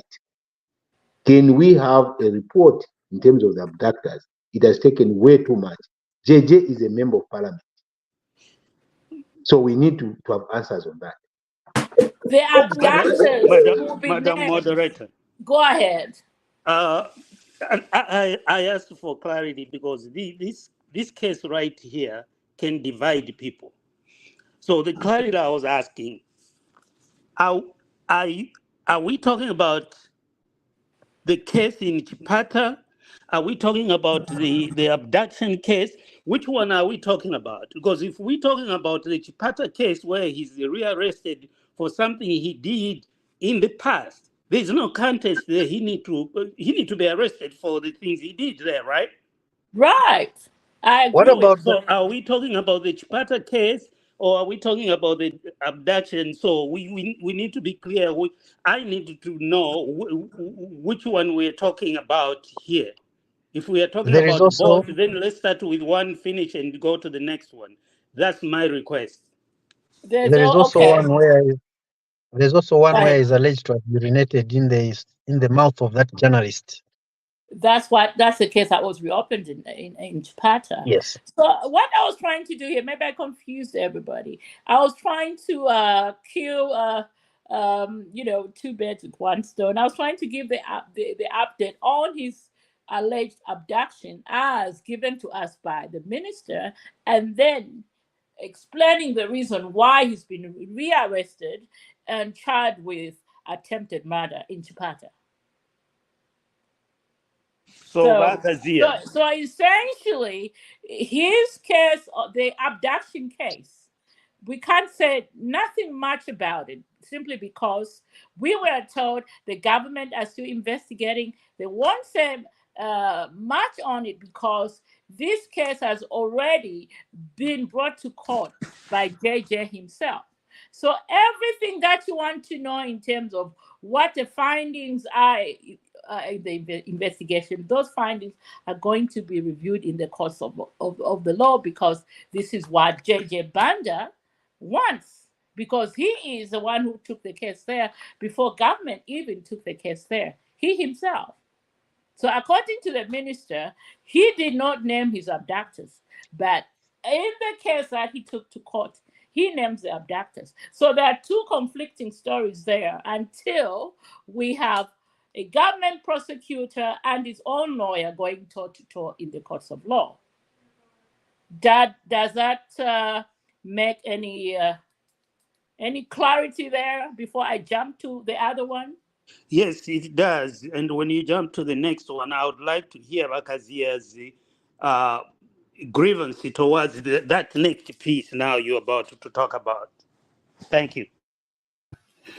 Yeah, and I think on JJ, it's probably a waste of time discussing such characters given his past behavior. I'm sure everything is all linked up. So I don't know if we want to waste so much time discussing such characters, but how to prevent such characters. That's how I feel about you, Kalaba. I think for me, I would say that yes, those that don't want to discuss it is fine. But me, I would want to bring that to the point because what happened to JJ can happen to another person. And for me, it doesn't matter what JJ, whether he's useless or what, he's a citizen. And he deserves on certain cases to be treated properly. And the government cannot sit around it because it's for their own expedience. He has mentioned people, the minister will say, no, he hasn't mentioned people. No, he's not answering what the question. The question is that what about what the lawyer is saying? And what sanctions are going to be imposed on the lawyer for creating something that never happened, for alarming the country, creating maybe a criminal label whereby he's saying a crime was committed when the crime didn't actually happen. So for me, I have very serious issues around it. Maybe you may not answer it, but I'm just raising that with you for it. So that you know that on this particular matter, me, I have serious concerns about it. Now, coming to the next one, which is... hold on to that. Let me just quickly answer because I think I made a mistake in linking the two. I thought you were just going to glaze over it. So my apologies. So let me quickly answer. According to the minister, when JJ Banda was taken to Minor Soko Hospital and qualified medical personnel did examine him, they didn't find any wounds as we were told by the general PF propaganda machine. There were no wounds on JJ Banda's body. His tongue was intact. None of it was cut off. Nothing. And that's how come he was released from the hospital after the advice from the medical doctors. Upon his release, he was rearrested by police because of a matter that has been waiting for him in Chipata. And maybe just to go back, I don't know if you folks follow. There's been a journalist who's been on JJ Banda's tours back and tell for forever now. Just maybe 2 months ago, this reporter came out. He was protesting at the Supreme Court, where he was banging on the Supreme Court doors to hear his case because he feels that whatever JJ Banda paid him 2-3 years back wasn't enough. Oh. Yes. So this, So it's nothing to do. Yeah, it's nothing to do with, it's because of that reporter who's been banging on the Supreme Court doors, stating that whatever justice was meted on him wasn't enough. And so that's how come the police in Chipata, reopened the books, based on that case. So clarity again. Yes, I'm trying to clarify everything. JJ Banda has never been arrested for the abduction. Is that my understanding? The abduction, no. No. Because the police has to investigation on his own abduction.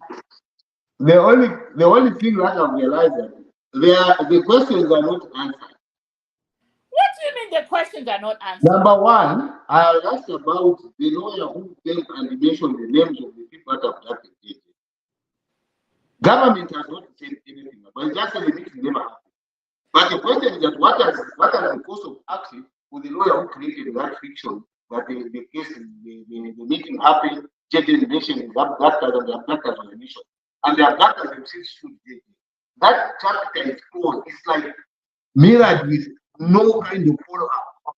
If no one addresses that aspect, for me it's a concern. I'm not I speculating. mean, you may be right to be concerned there, but the minister says at this point they would rather answer those questions in the courts of law because the case is already fast tracked by JJ Banda's lawyers and JJ himself in the courts. Now, moderator, on that one, I don't trust the minister, but anyway, we can move forward. Well, I would say I would wait and I'll wait what happens in the courts at this point. I Are mean, we not somebody has, commenting on a case? Are we not yeah, commenting on a case that is in court? it's in Is court. it Yeah, in oh, yeah. court already? The It's abduction already is in in court. court. Yes. Okay. Yes. That's why the Are we not minister going to be didn't cited? even want to. Yeah, we don't want to be cited. I will withdraw everything I'm saying. We That's don't why I want to was be quiet. cited like Azia. When the case is in the courts of No, law. we can't discuss it. That's what I'm Yeah, saying. I will that's withdraw. what the minister was saying. He didn't even want to talk about it because it was in the courts of law. That's why I'm saying, I will withdraw for everything I've me, said. And yeah, on Everything that abduction case, I'm going to wait and unconditionally. see what happens. unconditional. If Okay. the matter is in court, which I will go to where Yes. it is in court, It's in the Yes. courts of law. but if the matter is in court, as the colleagues are saying, and you have confirmed it is in court, I will withdraw what I'm saying depending on the court decision. Yes, because That's what you are the reading in the on social media, that was a submission in the courts of law by J. Banda's lawyer himself. Oh, it is in court. No, everything Yes. you can't discuss it. So, Yes. so I'm Bakazia, saying, Uh-huh. you trust the court system, but you don't trust the man presiding over the court system. we Is that can't what I'm comment on hearing? it, but I think we have said that that matter is in court, so we can't comment on it. Because you said you don't trust the Unless you are minister. telling That's me why I asked. no, it's not. All right. Now, but we Now, can talk about his arrest in Chipata. okay, The his arrest in suspect Chipata. arrest in Chipata based on a complaint brought by a Zambian citizen who feels whatever justice was meted against him in the past wasn't enough because Unfortunately, I can comment on that very quickly. All right. Unfortunately, the law doesn't work that. If you come to me, we agree. That's like at least in Zambia where I'm very familiar. If you come to me and you ask a compensation of 2 quarter 15 way, for me having slaughtered the chicken, you can, and then I pay you 2 quarter 15 way, and the matter is chapter is closed. You can't come after 10 years and say, hey, wait a minute. That 2 quarter 15 way which I was given is not enough. I am going to go to court and reopen the matter. Because, let me finish. Okay. The matter was closed.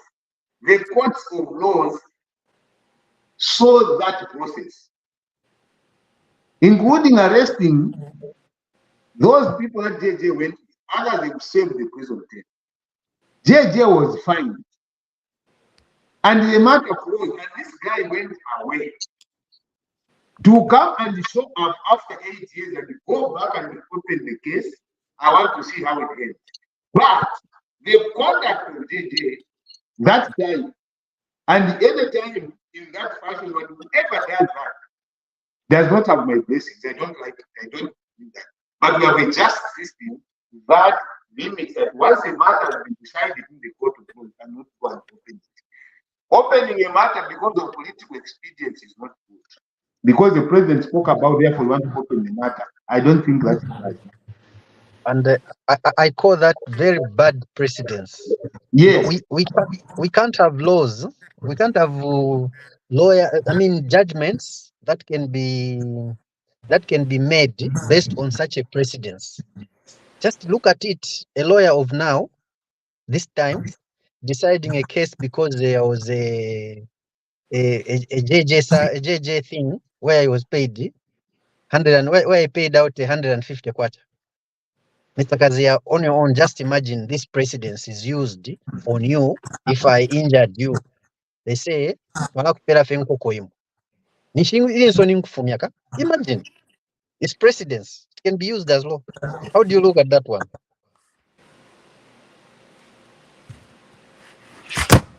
Oh my God. Oh, what happened here? I don't know what happened. I guess Yes, But presidency. I want your comment on that Okay. presidency. Maybe let me just answer Ramata. Ramata, I don't Mhm. agree with that. What I refuse is, why should I agree kumpele nkoko? When kutu wampele ngombe, why should I agree kumpele nkoko? Because if I Presidency, that is the Kaidi. one friend. Hey, so ngana wampele nkoko, isharp na umpele. Na chiponi nsumina. So te chimbwele le kukoti kuchi ya jadi mpele nkoko nomba ndefu embushi. Te chimombe yo. You No, it's understand? You can't go presidency, back and Kaidi. say, no man, there for ambush. What will stop you No for after 5 ambush. years to go back and no man, there for ambush? On the same case. Yes, on the same case, I can go back 3-4 times. It doesn't work like that. The court once the court has decided, you have an appeal process. Ngata demen we journalist. You should have appealed to say, they do pay 10,000 kwacha, or else wala ingira. Therefore, maybe 2 million kwacha. So The law is the law is blind. That's why. yes. So once you have accepted, you can't go back and Eh? change your mind on what you've accepted. I dealt with labor matters like that, where I went to Africa, and you know, there is a section under the employment code which talks about enforcing where collective bargaining facilities are possible. You deal with a labor matter away from what the contracts may be. So, which means umuntu guys at all. Therefore, 6 months pay, yeah, leave. Then the employer, please use the employee to say, wait for 5 months. And if you can accept me, I can pay this once and then we move on. Is that okay with you? Then the employee can say, yes, okay, now for 5 months. And then you develop, there's a document they sign. They sign a document that, okay, I am accepting 5 months pay, but I should be been paid 6 months. And after that, you tell him, if you are not satisfied with this, you can go to the court of law. Now, that is 90 days after that. Then can a person come and show after 2 days? No, I agreed to 5 months, therefore 6 months is unfair. It doesn't work like that. That is where my We point are is. all we are right, all right, all human right, all rights. right, all right. Let's Human bring in rights. let's Those bring are in not human. Those that's let happening. no. Let's bring in other people. Let's hear it from other people. Let's bring in Dr. Mula. We've been too quiet over there, and then we'll chip in with Tanga here to see what he feels before we go to my handsome lousy doctor over here before we get to the deep thinker. Dr. Okay, sure. Mula. Sure, definitely. Just like I said, I think we are spending too much time on JJ. We should just probably be locked away and forgotten, because there's a string of events, incidents which he was involved in, which were just forgotten. You know, he even went to Lusaka Central Police and harassed, the officer there. Not only That harassed, he shouldn't. beat them up, He dog. He beat beat them them up. up, dog. So even the police have And he a was grudge even against. on video saying, Yeah, you can't do anything to me. yeah. And so such a person, I think we're probably wasting a lot of time. And I mean, even that abduction, there are very few incidents It where is we have in court, such Joe. Stop talking about cases in abduction. Zambia. So that's why we shouldn't be spending so much talking about him, because, Wambulu, like don't you talk say, about abduction. in It is in court. court. Yeah. So we shouldn't really be talking about him much, because I think these are Progress. rare characters we have, and we shouldn't even be entertaining them. Thank you. Right, right. Right. Mr. Muntanga, the man on the ground, that's our famous saying around here. The man on the ground in Zambia, in Livingston. What's your take on the latest twist in the life of one polygamist with his many side chicks? Let me just put it on air that JJ Banda is married to 2 sisters. That's on record. Mr. Mutanga. Uh, I think, as people have said, let's not talk much about the issues because they're in court, so we might be cited. So I think we wait for reports from the investigating wings, and I think that's all we need to wait. And like talking about it, we might be just cited. Otherwise, those issues, there are twists here and there, these old issues, new issues. So let's wait and see. Great. Fair enough.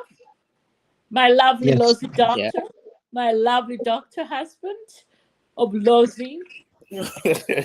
um, my I don't want to comment on this, but some things in life sometimes don't just make sense. You can't say there's a robber goes to the bank and then he goes without a mask on his face, and he he even talks to the people he's robbing, and then it doesn't just make sense, some of this. Anyway, let's wait for I don't think there are judges that are going to listen to some of those stories. The other thing that we need to be aware of is that PF cadres like JJ was, and he still is, got away with a lot of things. Okay, and we as a just society, we shouldn't allow such things to be happening, where somebody can go there and beat the chief of police and then say you can't do anything to me, and you think that, and then it went in court at that time, and then I don't know what they resolved or something. They just I thought they gave somebody money or something like that, and everything was quiet, and it never really went through a proper justice. Yeah. When That's judgment. that way. What usually in Flawed Zambia. judgment. Yeah, whatever. So we know that was not real judgment. The judgment was biased. So anyway, so it's good that this thing has been. The police were waiting for this opportunity, and they told him. Remember, the inspector of police, he told, one day we'll come back to you. They told him. They said, you haven't. I said, JJ Mwaiche, we will meet one day. After he was telling them that you can't do anything to me, nothing you can do to me. They told him one day we'll meet, and this is the meeting they were talking about. The police were waiting for him.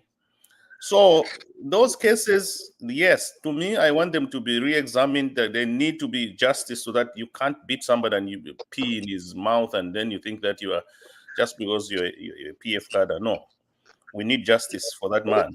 All right. So it's good. And then the other one, the reason, I mean, the other case where it's not bondable, whatever, is that whatever the one for Attempted murder.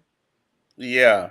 So that's the one which is scaring him much, because that's, to me, that's the reason why he's fainting every day, because of that case. Yeah, so because is that also in court or not? It not is. yet. I'm sure it's Not in the yet, process. but it's coming. Yeah. So that one is making him faint all the time, because that's the one which is going to send him to jail for many years. So and I just want justice for people in Zambia. That's it. Right. Justice. Right, back I have a question. No, before you come in with your question, let's give Deep Thinker a chance, and then we will answer your question. Go ahead. I think the issue of JJ Banda, and I'm not talking about the cases in court right now, they are way above JJ Banda. We need to re-examine what rule of law looks like, sounds like, feels like. Because the current president came out and said, if you break the law, you're on your own. You're on your own. You're on your own. That the arms of government are not going to support you. Now, does that mean people are not going to break the law and get away with it? No, probably not. But the rule of law during the previous government, my own opinion, it was so relaxed that if you're PF, you could do something. You literally had to kill somebody for you to go to jail for a long time. So when you have a rule of law under that kind of leadership, you don't expect Interjection. the judicial. Interjection. Yes, sir. Interjection. Yes. Deep Thinker. The rule of law, as you put it in the former PF government, was not relaxed. It was just not there. Not relaxed. It wasn't there. Please. Correct. But, well, so it was there for the ones that supported the PF. Let me say that if you go to intercity and hit that man who was running intercity, you might go to jail for a long time. That's why I was saying it was very selective. So Okay. all I'm saying is that the court system where the rule of law is broken is not going to be partial. So whatever is rendered there is likely to come up later on. Look at Katere Kalumba. If you remember Katere, if I'm not mistaken, he was exonerated a long time ago. No, he wasn't. Huh? No, he wasn't. Why wasn't he in jail all these years then? Because he had made Because an appeal. He he had was appealed. appealing the appeals. Oh, he kept appealing. Okay. Yeah, so the matter was not conclusive. Scrap that. So all I'm saying is if the rule of law is explained and is followed, then these cases won't come up later on in life. But if the rule of law is compromised, those cases don't die. You can run away for years. After 30 years, you come back, unless there's the pardonment or something, that case is still going to be there. So J.J. Banda is dancing to the tune of what he did during PF. And may I add that there's no term of limit for crimes in Zambia, Correct. like it is here, where you hit 10 years, that crime you did 10 years back goes away. So that's one thing people need to remember. So Mulandu tauvodi ku Zambia. So That's right. this should be a deterrent to future government, future die-hard supporters, that if you cross the line, you might be entertained by the government in power that you a praise singer to, but the moment the government comes out, as long as it pertains to the law, you're going to be visited by the courts.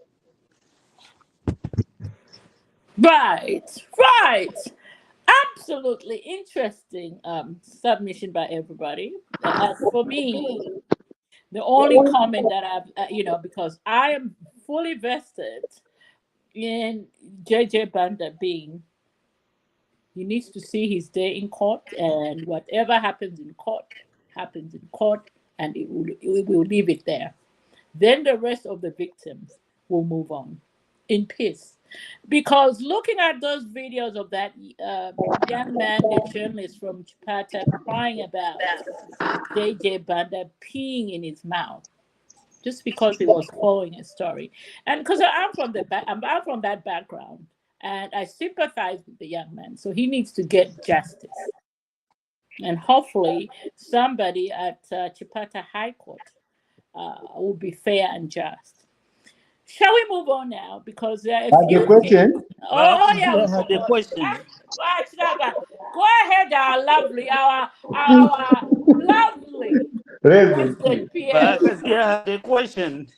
The question that I have for you, colleagues, and I want to hear what you have to say about this. Mm-hmm.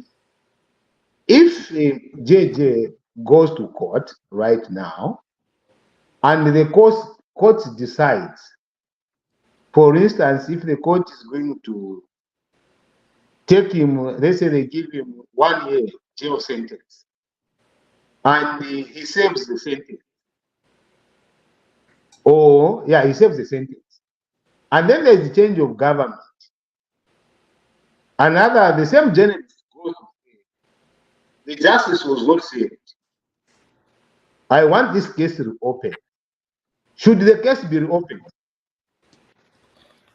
No, it can't be reopened. Okay. Why shouldn't it be reopened? Because he's been heard in court. Right now, he has never been heard in court. It has been disposed of. Okay. So, do you know that when you go to court and you have an out-of-court settlement, it's treated as a matter having gone through court? Are you aware about that? Yeah, as long as two parties signed, two parties agree. I mean, the question is, I think that's very, that's very leading, Bakazia, because, Okay, in fact, that is, no. I did that. I did that deliberately. No, yeah, because here's the thing. First of all, was the whatever agreement, was it induced? Yes, it was what induced. What do you mean induced? It may have been induced by JJ Banda himself. Yes, Because, I mean, if that journalist went out of his free will, that's different. But if he was forced to say, if you don't do this, the alternative will happen, because these things used to happen in the PF, mind you. First of all, I want to separate the court from the PF, because if we start putting the court and the government together, we're gonna have a problem. Because maybe it was coincidence. And I'm telling you, this is just like straightforward, the three arms of government. If we are going to be looking at cases that go through court in terms of the case and the government, so it means that when UPN did its office, any case that was so that's why my question was by Kazi again. Was the agreement induced? Did that journalist freely consent to the? Let me answer that. Or if he was coerced. Let me answer those are two different things. Can I answer? No. Let me answer. Let me answer, because I heard that journalist complain. Hello. I heard that journalist complain. How do you want to? I heard that journalist complain. Hello, my hand is up. I heard that journalist complain. Go ahead before Akavia come in. I want to answer. How has that journalist come to complain now? I want to be clear. Are you answering my question? Okay. No, I'm adding on. Bakazia, hold on for a second. Okay. Mr. Listen, Himwami, if this journalist who was given something some time back, if at all he was, how has he become a complainant again? That's my query. Because if he was given something part of the time, he's supposed to have kept quiet. But for him to come and complain now, there's more to it than meets the eye. Exactly. This will just be a tip of the iceberg. There is a process within the court system. The court system, you can't beat the court like saying, oh, when it favors you, that's when you go into court. When it doesn't, you don't go into court. The court system doesn't work like that. If you accepted something and now you want to short something you got, you are in trouble. You understand? That's what corruption. Yeah. Let the law take its course. That's what I'm saying. The law take its course. And listen to me. That's why when I raise this matter, I'm trying to respond to the issue of something that has gone through the court process. Going back using other means, but on the same matter. And you see, lawyers are raising these matters. No, you see, the problem is that the president said, I want this case revisited. Not that is a rule of law that must take the point. People are reacting to the presidential statement, not to what has actually happened. And me, I have a problem with that. Because there are a lot of people right now under UPND government. Some are ministers that are unknowledge. Others, the cases have been dealt with. They've been going there, they go to court, the case, they have an out-of-court settlement because they fought during the campaigns. They've given it other money. The court has taken a judicial notice of that kind of arrangement. It means all these things will be revisited once this matter starts to be opened. The guy was maybe it was maybe it was a knowledge. Maybe it was a knowledge. These are facts that are there.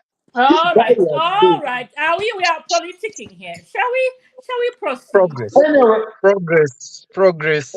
Shall we make progress from me? Because I think that that journalist has been in this fight, even after whatever happened, whatever agreement, which I think it was induced, he wasn't really fully there.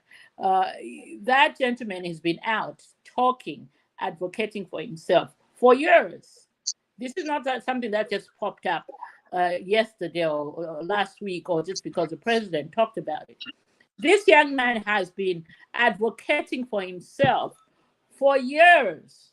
But we shouldn't be supporting that. He got the money. Oh, yes. Yes, he may have forgotten the money because he was poet. Something, not the I'd money. like Something. to believe that was the case here.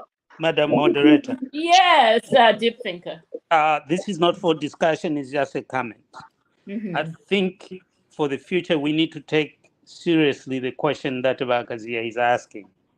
You've been convicted, you served, and you came out, and no government comes in. What happens after that? That is a very serious issue that probably we need clarity from the legal minds. Right. This is an argument that goes on here forever. Shall we move on to less debatable topics, such as the price of fuel in Zambia has been reduced. Nobody's talking Yes. about it. So Good. let's talk about that, and also just very quickly, I'm going to give everybody 30 seconds. The Socialist Party, that's a party that I think has some can offer some serious opposition to the UPND. What did you say? No, I'm just saying. What did you say? Some not, I know. not very serious. I know. I know. Not very serious Viva la opposition. mente, viva! Viva Fredmente! Not very serious. Yeah, what?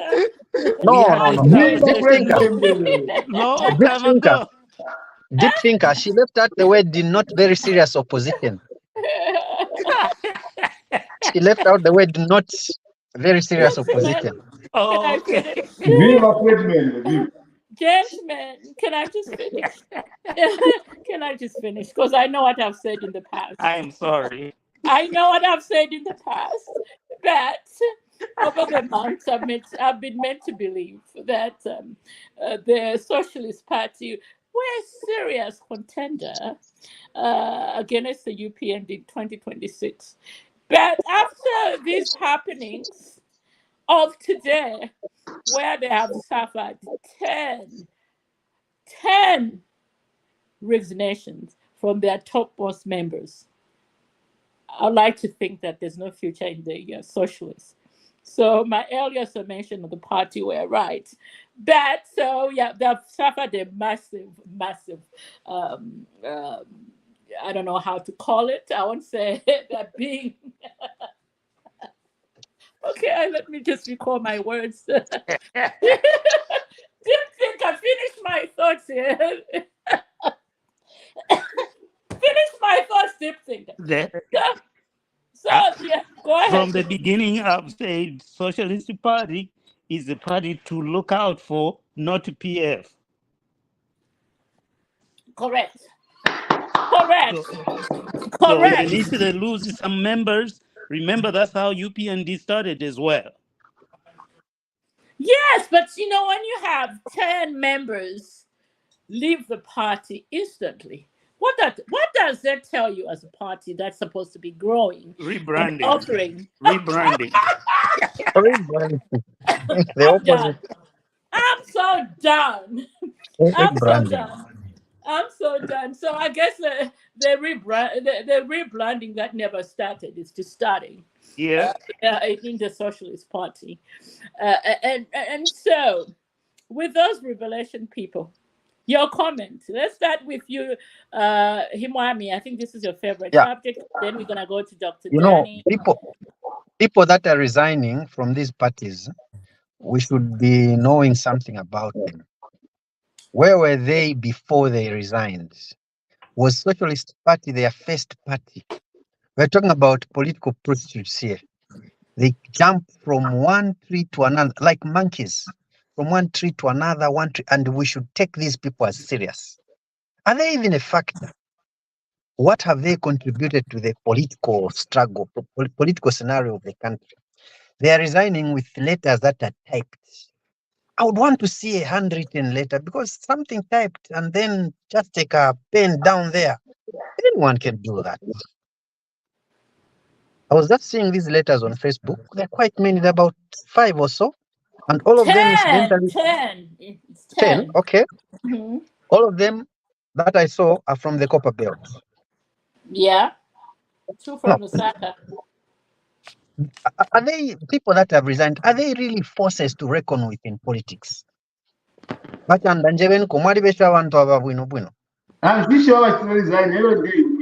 You know, I mean, okay, I've looked at politics who in are Zambia, those? but Shawonvapo, what? Maybe you can give me the Munkonge, name.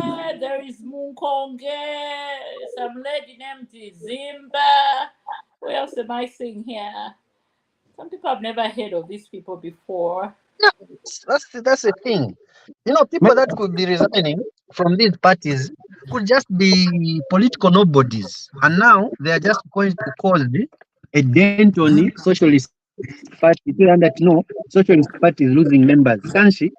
There are no members they are losing. They are just losing political nobodies to just create a scenario that the socialist party is dying, but in the actual fact, it's not. Hmm? So we need to know Right. the kind of people. How are they political bigs? Maybe they're just political nobodies. With resigning from a political party where there's no membership without a card, I can as well just say I was a socialist party and then I've resigned.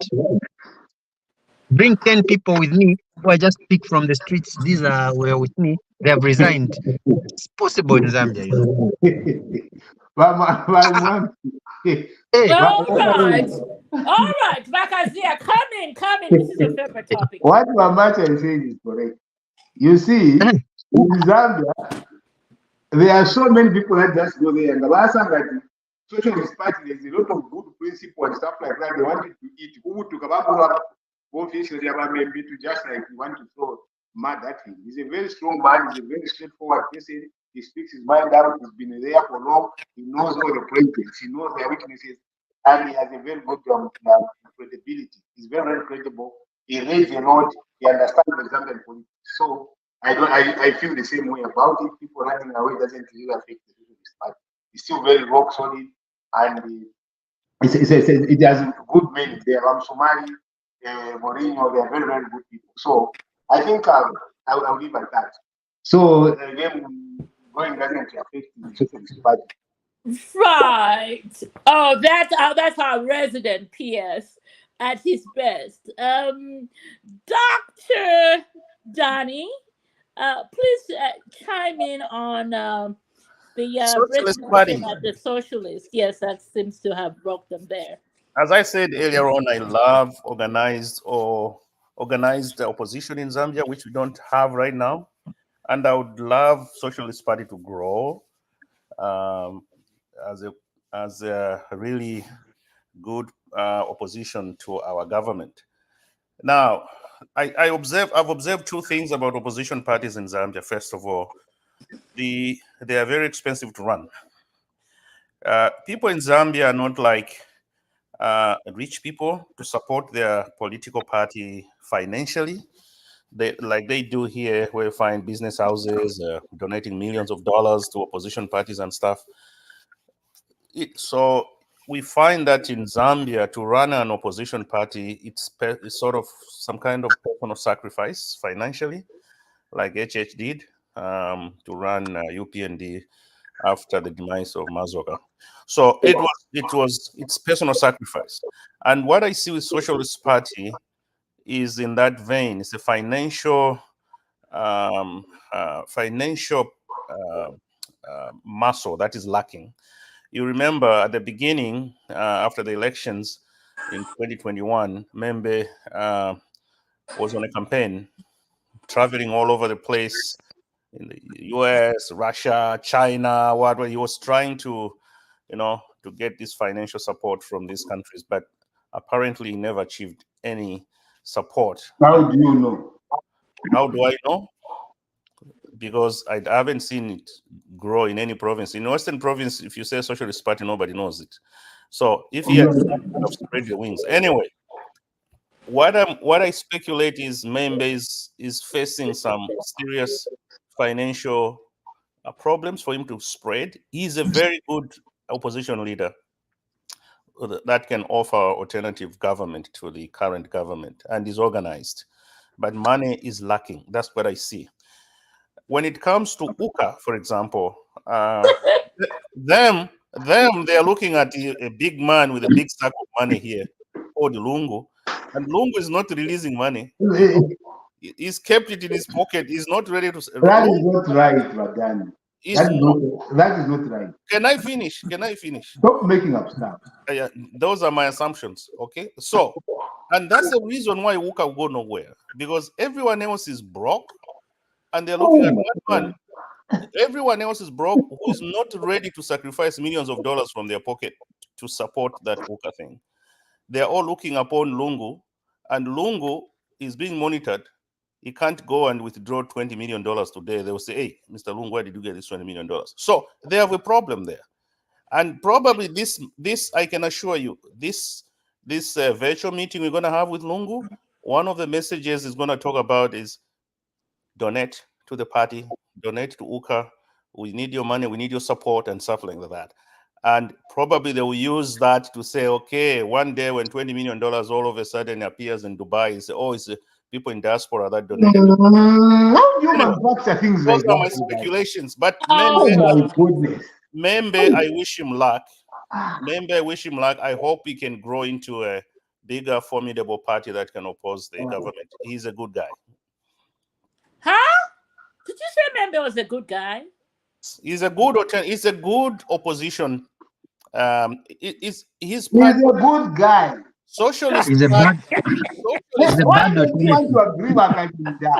He's a bad alternative. He's a better alternative. He's a good bad guy. Alternative.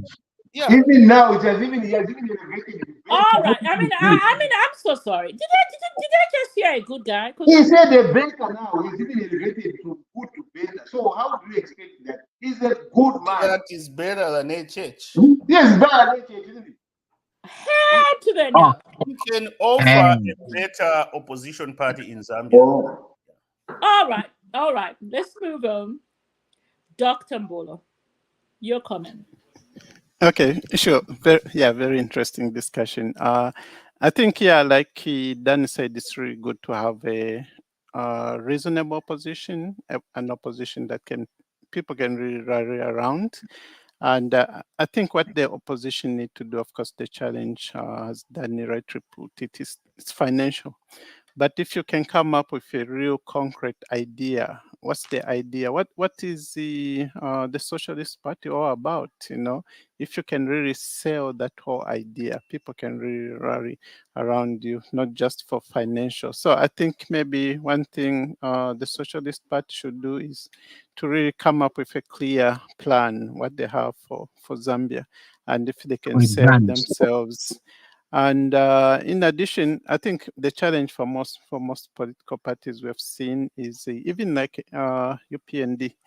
You take out the church, it's like there's no party. So can Membe bring in some additional heavyweights? So you build a party around 10 people, not just one person. Wambu, I didn't hear that.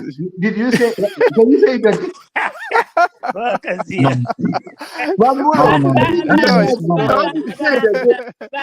That's the beauty of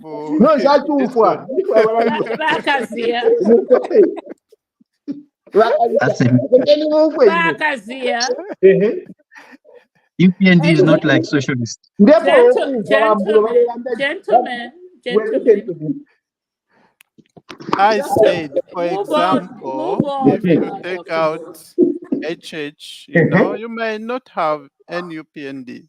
So we need to build parties that are around maybe 10 people. No, just making sure that not just one person. Okay. Let's move on. Jessica.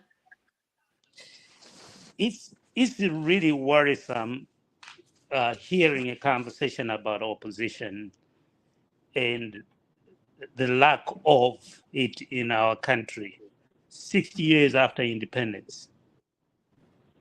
We cannot develop capacity amongst ourselves to produce leaders and leaders in opposition. That is really troublesome to me. Now, let me come to Socialist Party.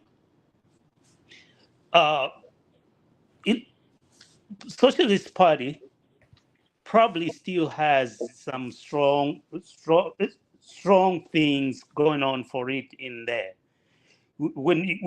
I'm looking at the structures within Socialist Party as opposed to individuals within Socialist Party, because there are going to be some people that are political prostitutes that are going to to want something out of the structures, and when they can't get something, then they leave. So the structures it's in Socialist Party, I think they still need a lot of work, but I think they're pretty solid to give that opposition. But again, somebody mentioned the money part of it is very, very difficult in a space where people are looking at politics as what can I get out of here? If I can't, I leave. So we need principled people in politics. They can tell lies all they want, but at least principled as far as the structures of a political party I'm asking for that. Socialist Party is still a threat to UPND. We like it, we don't. And we don't even know what these opposition political parties are cooking in the background. They might be working towards Socialist Party joining UKWA and Membe leading the group. He refused. So there are no permanent enemies in politics. No, they're none. They are none, but that you should do that. But that you need to be with. All right, gentlemen. We've been talking at it for 2.5 hours now. We should be thinking about winding down. I know we have had some very interesting topics, but taking the cake for me this week is that Vietnamese land deal.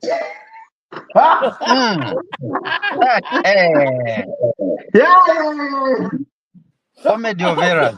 I don't even need to Was say it even anything. a deal or just a story? I don't even need to say anything. All I'm just gonna say is Take it away. Let me say something. Let me say something. Go ahead. Let me say something on this one. There's a letter that I've seen on Facebook today. It has got to do with the same land in Luapula province. It's dated way back in 2013. It is doctor. That's when. It is doctor. Come again? The doctor document for 2014. That's a 2023 document. Okay. Okay. No, I understand. I withdraw. I withdraw. How do you If know it's a doctor? And how does Bakazia know it's doctored? Vani. I mean, the government document, we know. I work in the government. You didn't that, how do I know? You are working lands. No, it was stopped. But that when you work in the government at the level of permanent secretary, it is not everything. If you work in the government, you don't know everything. I know. That's not my statement. Don't create that statement. I am stating what I know. And I'm saying when you work in government, you may not know, you don't need to be in that ministry to know.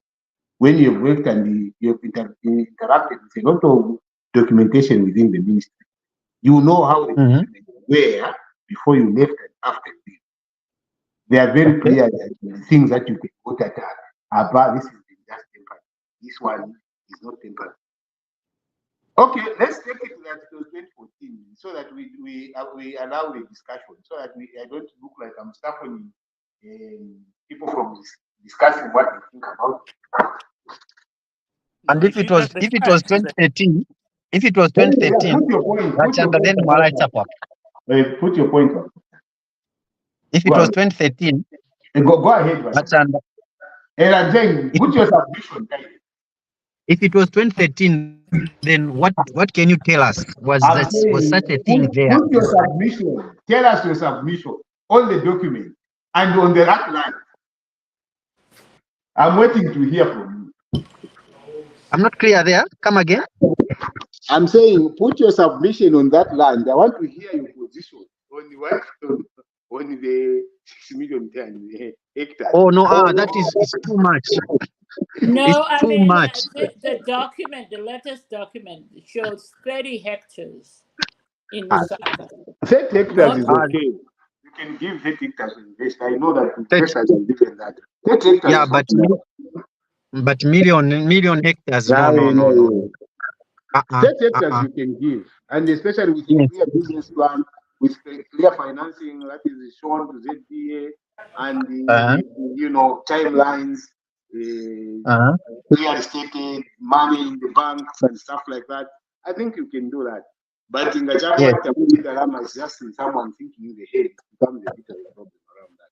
I mean, also on a serious note, should we find out Zambia's the total Zambia's land, agriculture land size? I think it's important because with Total, the way I see it, yeah. What's the total land mass for the Zambia? Yeah. it's 752,000 kilometers squared. Okay. And so, of all the brains that I have here, just I mean, even just when we look at the people in government, who's insane to allow one person to have 6 million against the backdrop of Mr. Match's numbers here? I shudder to think. We should ask If that, government. Huh? We should I ask shudder to government. think. I mean, I just, I mean, But we must ask the people in government because they're the ones that can answer to us. How can Uh-huh. you go and say we are going to give 6 million, and then money exchanges hands? Then one is arrested. We hear that a minister is involved. How? We want to know now. This is very insane. I have land there, and I was wondering when they said 6 million, and I checked 6 million. I saw that the land on title, my land on title, was also in that 6 million. I'm like, since when did we discuss these matters and stuff like that? So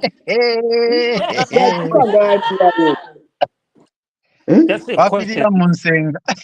Mpoga. Just a question from me. yes, go ahead. Has pertaining Vietnam-Zambian deal, has there been a press release from the Ministry of Lands or any governmental organization about that deal? I think the only people we heard of are the Zambia Development Agency who said no. But we haven't gotten anything from There Government. hasn't been nothing government, for the. and No, Yeah, but no, we haven't. maybe and from we have government, and we maybe have from not heard. government, Uh-huh. we could be expecting a ministerial statement through parliament And we have because not this heard. We we have not haven't heard heard the anything. statement from. I'm sorry. And we Yeah, have not heard the statement from PF refuting the fact that that was a 2013 issue. Have we heard anything to that effect? For the No. 30 not as hectares. yet. No? Okay. I think we should not even entertain. I don't even think the government should even have even entertained this whole idea. The fact that it was even entertained, it's spread around. I think that's serious. And some You can people see arrested. that there are people hungering around, and the country can be sold. Half the country is sold.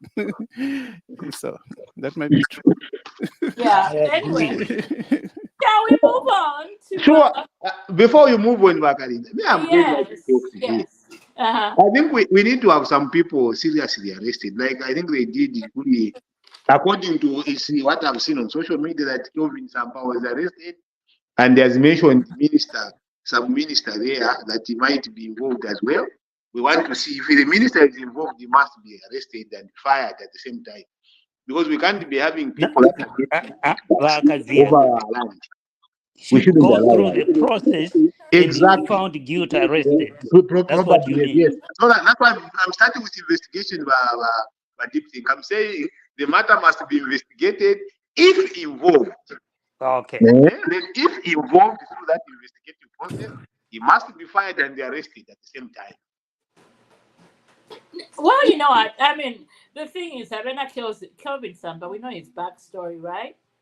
That's a man who's been in and out of deals, and he thought, becoming closer to some UPND people. He's been there. Yeah, his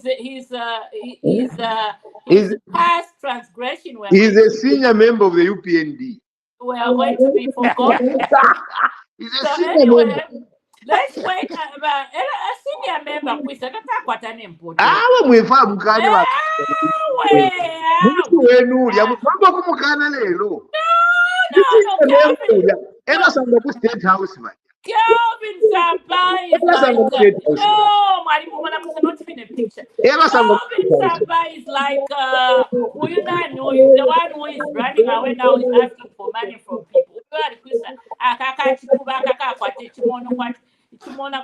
Let me go. Let me not be personal. Yes. They tried in the beginning, tried to go around. Mwali bapokerere bali mulabapokerera. Nobody. Told you these people are doing mwaka Nobody. Anyway, senior member, we my advisor. No, they are Frankie Bwali. I call them useful idiots. They are useful idiots. No, they are not. They are useful members of the UPND. Anyway, shall we end on a rant? Yeah, shall we end on a rant like we always do? A man for fuel reduction. My rant. I'm waiting for my rant. Go ahead, Mr. Himwani. A man for fuel reduction, 4 kwacha is enough. It can make a difference. Right. Yes. Dr. And also the reduction of the jet fuel. Maybe we are going to have more airlines landing into Zambia now, because jet fuel has been reduced. Yes, when that happens, we can be going home frequently, perhaps maybe even on a direct flight. Yeah, let's have that. Yes. Let's have that, especially as people who live in the North American bloc. Sure. Zambia, just thinking about taking a flight from here to Zambia, we start getting sick before you even get on the airline. That's a tough one another day. And also this on the same reduction, there's been an eco reduction on kerosene, which is sometimes used for cooking. So with this power deficit that is there, it comes in handy and helps to avert the climate change from London. Climate change, yes. You can say climate change. All those reductions, they may not be very big, but they have a bearing on people's lives and the economy. Anyway,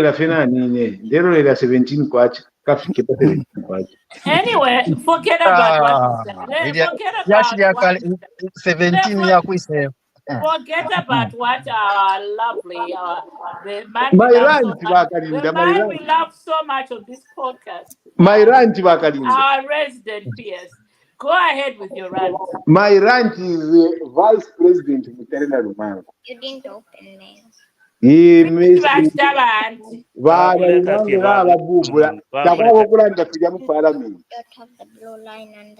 where you go and say, hey, wait a minute, we don't have the capacity to hold the 3 billion tons. Where was the maize was sold, stuff like that. She should never do that. Now, what information you have the technocrats. If you don't have answers in parliament, you keep quiet. Then you can come back and give the right answers. Well, I will help my auntie. I will help my auntie. Yes, you help your auntie, but what was there was not a matter of you move forward. But with that trying to be smart about it, you end up actually making that's what I see. She has technocrats who have they must be able to advise her. Narumango was very right compared to what we witnessed by Joe Biden. That's a topic. Joe Biden. You shouldn't. I have to talk about Joe Biden. Joe Biden. I'm beginning to wonder who am I going to vote for in the Mule voter Joe Biden. Ngatefu mwesheni Trump. that convict. That's the story. Kulepa Trump. Trump. But Trump, that's the topic for another day. But let's move on, shall we? Naiparanti abagani. Naiparanti Naiparanti abakazi. Vale said lie on there is taking class to give us the correct information. All right. So shall we move on to Dr. Bulo, please? What's your run for this? Okay, sure. Thank you very much. Interesting discussion, everyone. I think it should be the whole idea of somebody almost selling the country. You know, it was funny. I was on the bus at 5 a.m. when somebody said, "Hey, I'm going to Chipata. It's like 5 in the AM." The other friend said, "Oh, I'm still sleeping." Said, if you sleep, you'll find the country has been sold. So apparently these things can also become true. Have a great week, everyone. my lovely handsome doctor from the Logic Tribe. One for the week. I try to give professional political advice to UKA, but some UKA representatives, who some of them on this forum refused. We have refused. They have refused my free advice to UKA. We have said keep it to yourself. I tried to advise UKA. You can't hear wrong. No, keep quiet, Wachanda now. Let me give free advice to UKA. 2026 is fast approaching, very fast approaching. My advice to my dear opposition party called UKA, I don't know whether it's a party or it's just a grouping called UKA. It's an alliance, not even registered. It hasn't been registered. They don't even. Why can't you advise progressive? It's my time to rant. You had yours. Okay. So they don't have a manifesto. They don't even have proper office bearers who have been elected by their membership. They don't even have. So to me, they don't even have an address. They don't even have an address. They meet in the homes. Calaba's house. Tomorrow is this one's house. You know.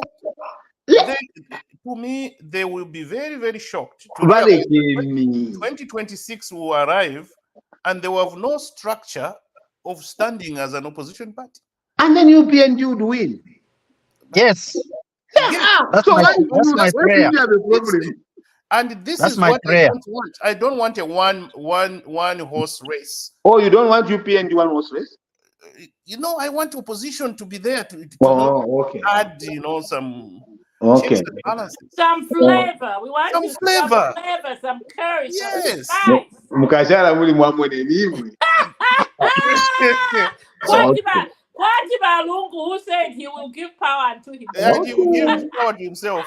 Anyway, so please, those who are listening and they are in contact with the UKA people, they should not be holding even rallies at the moment. What they should be doing now is to organize the house, get organized, and start approaching the people. How can you? No, dog. Let them continue with their rallies. It's their party. When they do that, it just exposes them. After that, what I've told let them continue, because already their rallying kit was a flop. Because one, we saw a drunk Lungu, so that shows that the man hasn't changed. Those are just profanities. And then the promises of 2 million jobs for the youth in the army, those are lies, because they have been proven this week. It's like, so they are saying they are politic. But Zambia police keep giving this, as long as they apply within the confines of the law. Yes. Let them have their rallies. They can have 10 in a day, because it just exposes them. Exactly. Anyway, sorry, dog. Continue. I just wanted to put that caveat over there. Is it done? Okay. Deep thinker, the man who connects every dot. every Yeah. weekend. Connect the dot for us. So I'm going to start with the mother of the nation, Vana Rumango. The issue with the PF reformists, Yes. PF reformists is that if you keep quiet, they have something to say. If you say something and you are honest, they have something to say. Your job, PF, should be once our wonderful mother of the nation says something like that, question her and say, what are you doing about it? Instead of throwing her, dragging her under the mud like that, in the mud like that. No.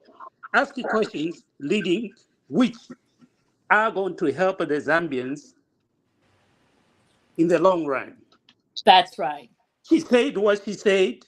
Just ask questions. Okay, we accept that. Whether you're lying or not, we accept that. What are you doing about it now that you recognize that you don't have that? So I wanted to clear that. Now my rant it's quite negative rant, and I don't know which direction to go. What what is going on with Miles Sampa giving amnesty to those MPs? And also firing the general. I even forgot to bring that up. Firing the general He's your secretary man. and Mao then is your man. appoint himself. He's your man. Mao Sampa is your man, guys. Yes, we love He's your Mausa. man. We love him so much. He's messing up right, left, center, forward. What is going on? That was just my rant, I'll leave it there. Right. As for me, I have no rant. Oh, Makarine. My rant usually centered around Arsenal. So Arsenal is it's off season, but hey, I'm just gonna say congratulations to England. They beat Slovenia today to go Swan, and I did promise. You are almost eliminated. 2 seconds to go.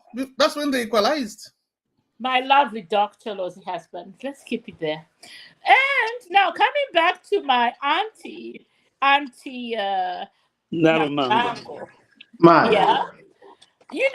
My auntie just didn't have information at the time she was in parliament that She's supposed to keep quiet. the government. No, I'm helping my auntie here. I said I was going to help my auntie.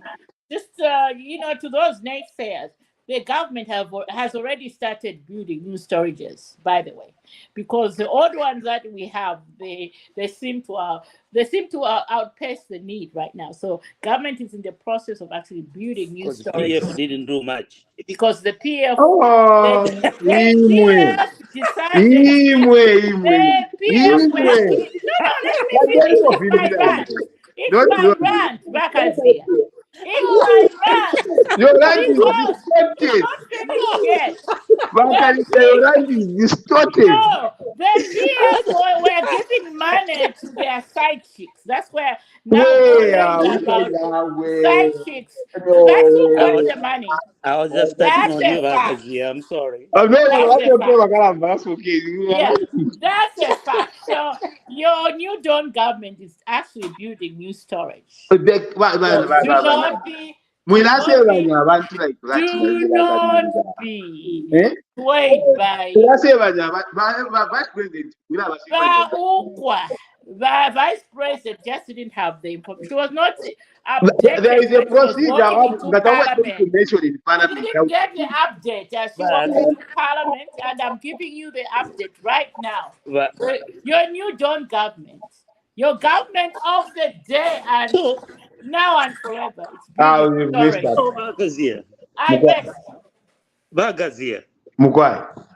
You are going to complain about the vice president talking about insufficient of storage, but you're not going to complain about the PF taking names to put in young people in the army. Yes, which they did not. Remember, I commented on that. Bakazia said it's politics. I said, you see, and I gave examples. I said, what you see there is the same way like 50 party of Bunga, 10 hours on into 14 hours, the dollar picks up. Those are the same things. Yeah, So but why it are you did pick making a up. mountain out of the vice president? No, the vice president, because it's in parliament. You see, the vice president has too many people that surround that office to give her the right information. All And you right, see, gentlemen. no, Oh, just this one. This is the last one. We are already But done with this our is the last time. one. You better listen to this one.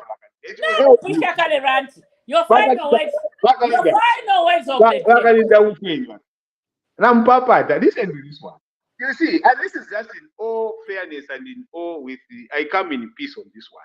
You see, the office of the vice president has two main technocrats around. There are two permanent secretaries there. There are directors that help the vice president respond to questions. If people ask a question and she's not sure about it, she can always, she's the leader of government business. She can say, I'm not commenting on that. Can I be given time? I'll come and comment it tomorrow.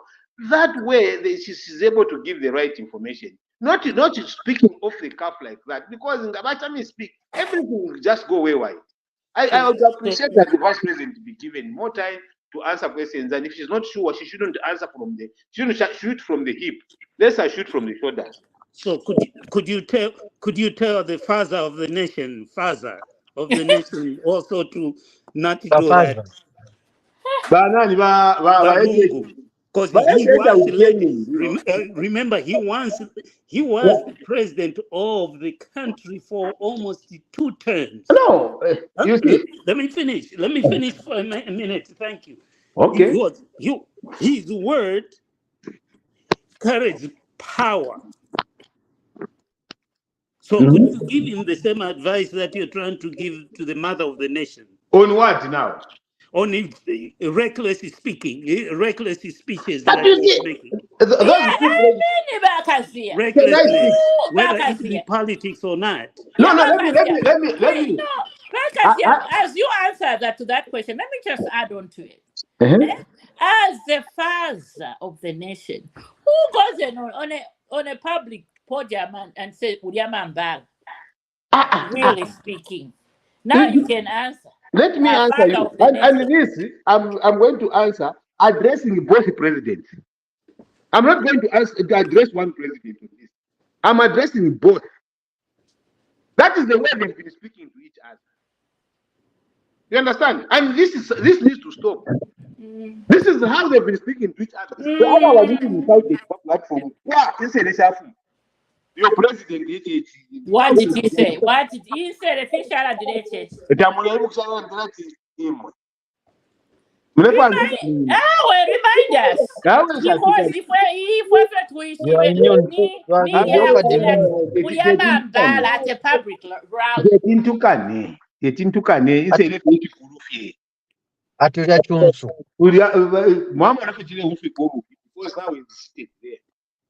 But that is the way they've been speaking to each other.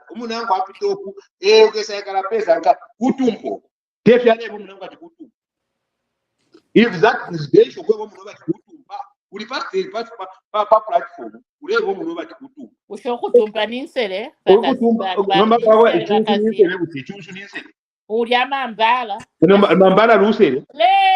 respect the president. Let's respect both the current and the former president. And if we want to let them speak to each other in the way that is civil, we must address both. That can you speak to each other in the way that is civil? You can't just address Edgar Lungu to say, no, you are the one who should speak evil. Then the current president, when he speaks, my point is, let's let the two presidents speak in a language that is civil to both, so that we have a lead, we have a country that is rid of bad language coming from heads of state. Yes, but then you can allow me to say, you can allow me to say Edgar Chagwa. That's why no, what you do is you create a forum to call HH things for people. Okay, let's put it in reverse now. Let's go before UPND came to power. What is it that HH said to Lungu that was insulting or disrespectful that you remember? You see, there are a lot of bad He's things. in opposition now, Bakazia. That's why I'm going back into opposition. There is a lot of bad things that were in rallies. Could you tell me? Including Insele. Could you tell me? Okay, I'm going to tell you. Okay. He was in a rally in Wapula. Yeah. He said that. He went to Southern Province. Because he told me to say that in Filokulanda, because I've been avoiding to do that. It's coming from a person who is president who said that in opposition. And in a Bemba speaking region, you go and say that. He was in Southern Province.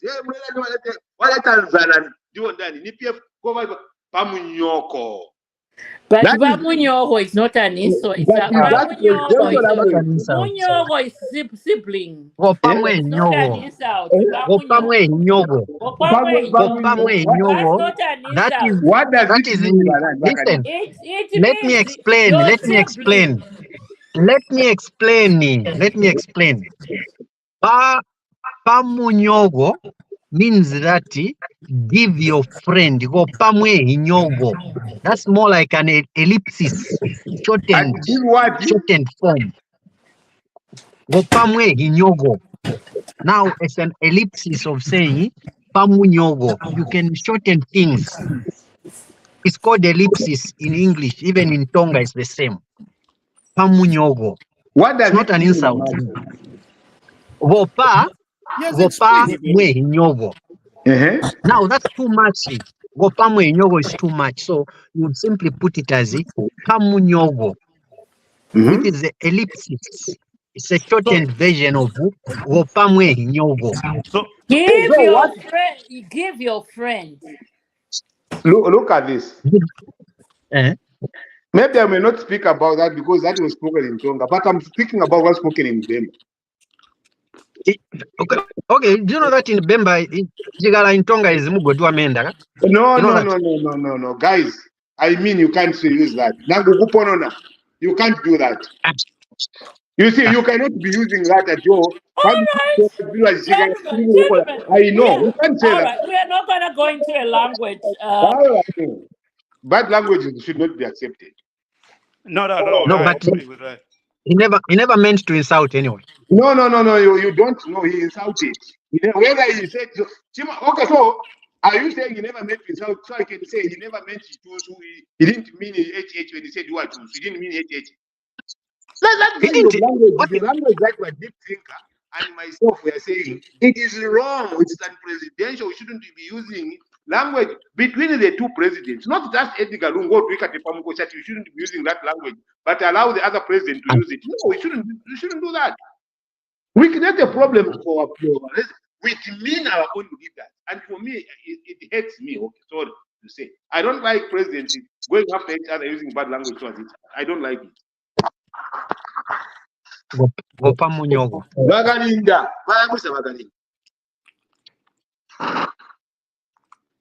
Oh, are we still ranting? She's muted. She's on mute. You are on mute, Bagalinda. Are we still ranting?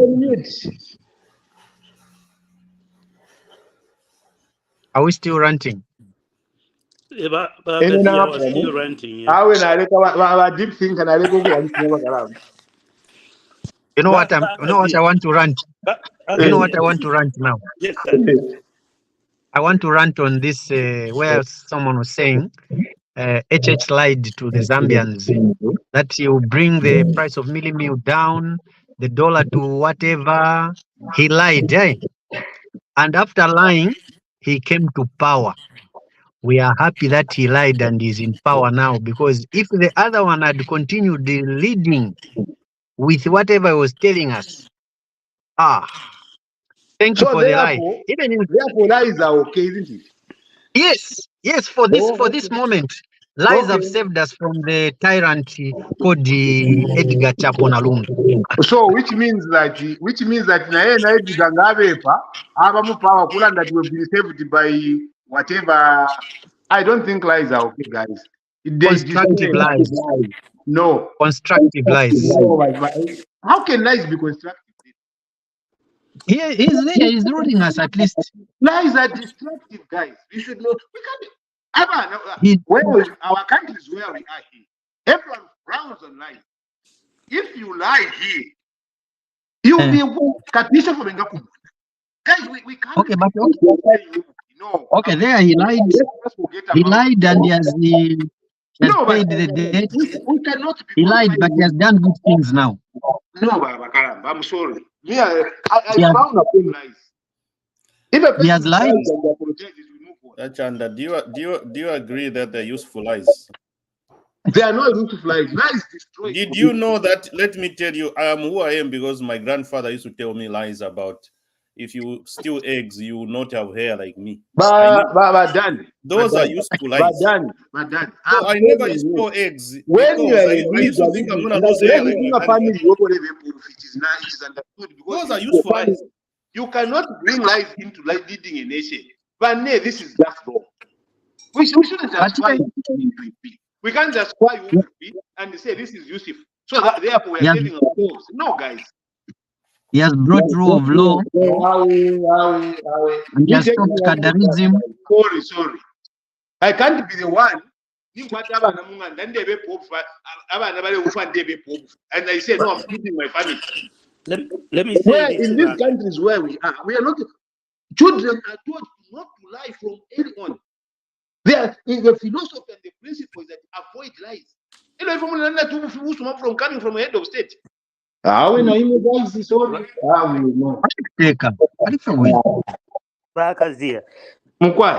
Let me say this. What we're talking about here is like trying to separate cream from milk.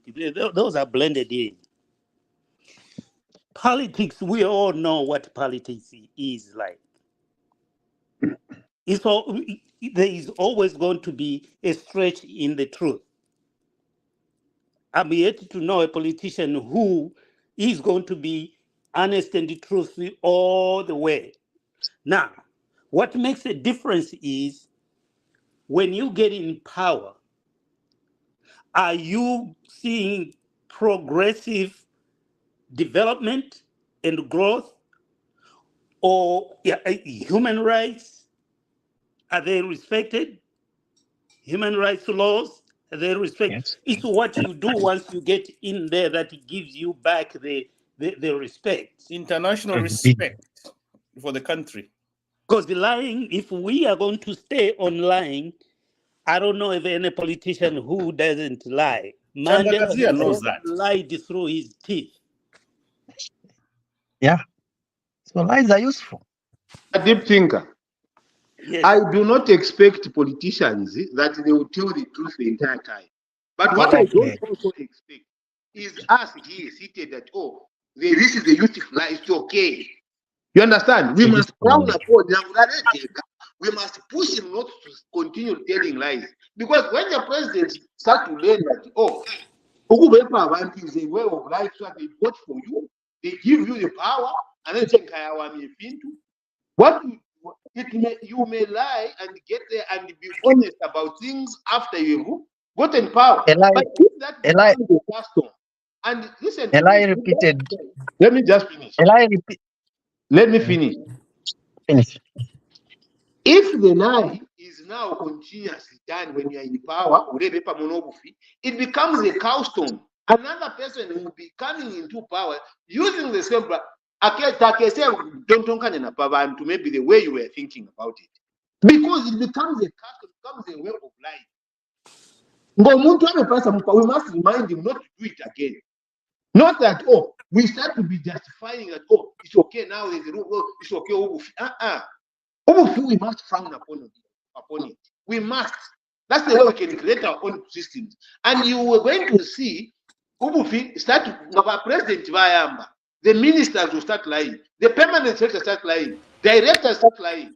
It will go into the entire civil service. It moves into judiciary. It moves into parliament. But that's you destroy the All right, gentlemen.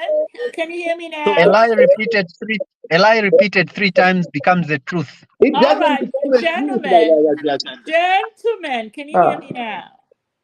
Yes, ma'am. All right. Shall we end this discussion? We can continue in the background, but can we Yes, end this wachandandem kwa. discussion because I can see. So your final words, and then we can continue in the background. How about that? So let's start with Mr. Himwani. Oh, by the way, I forgot to mention my uncle from my mother's village, Ugualo. Hoo-hoo.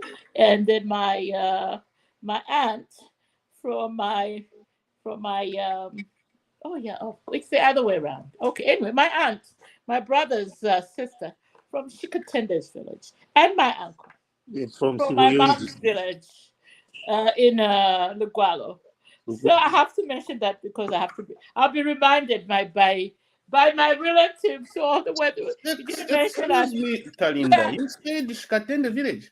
Yes, that's where I come from. I was there in April. Aha, Dani Yeah. waikata lero. Wagwira Yeah. Dani lero. Wamugwira Dani. How That's come Jen. you are from Shikatende village? Yes, my Dani lero. father is from there. I just came from there last month. That's why I was saying Shachinda. This name is familiar. Yes, my father, the only famous church in there, probably. Waikata So you Dani. know the Libogos, the Libogo. You know there's a man called Libogo, you know. Yeah, yes, I know him very well. Shanjina area, you know Shanjina area? Yes. Shamugumbwa. Washamugumbwa. Yes. So you know Eli Muzovu. Of course.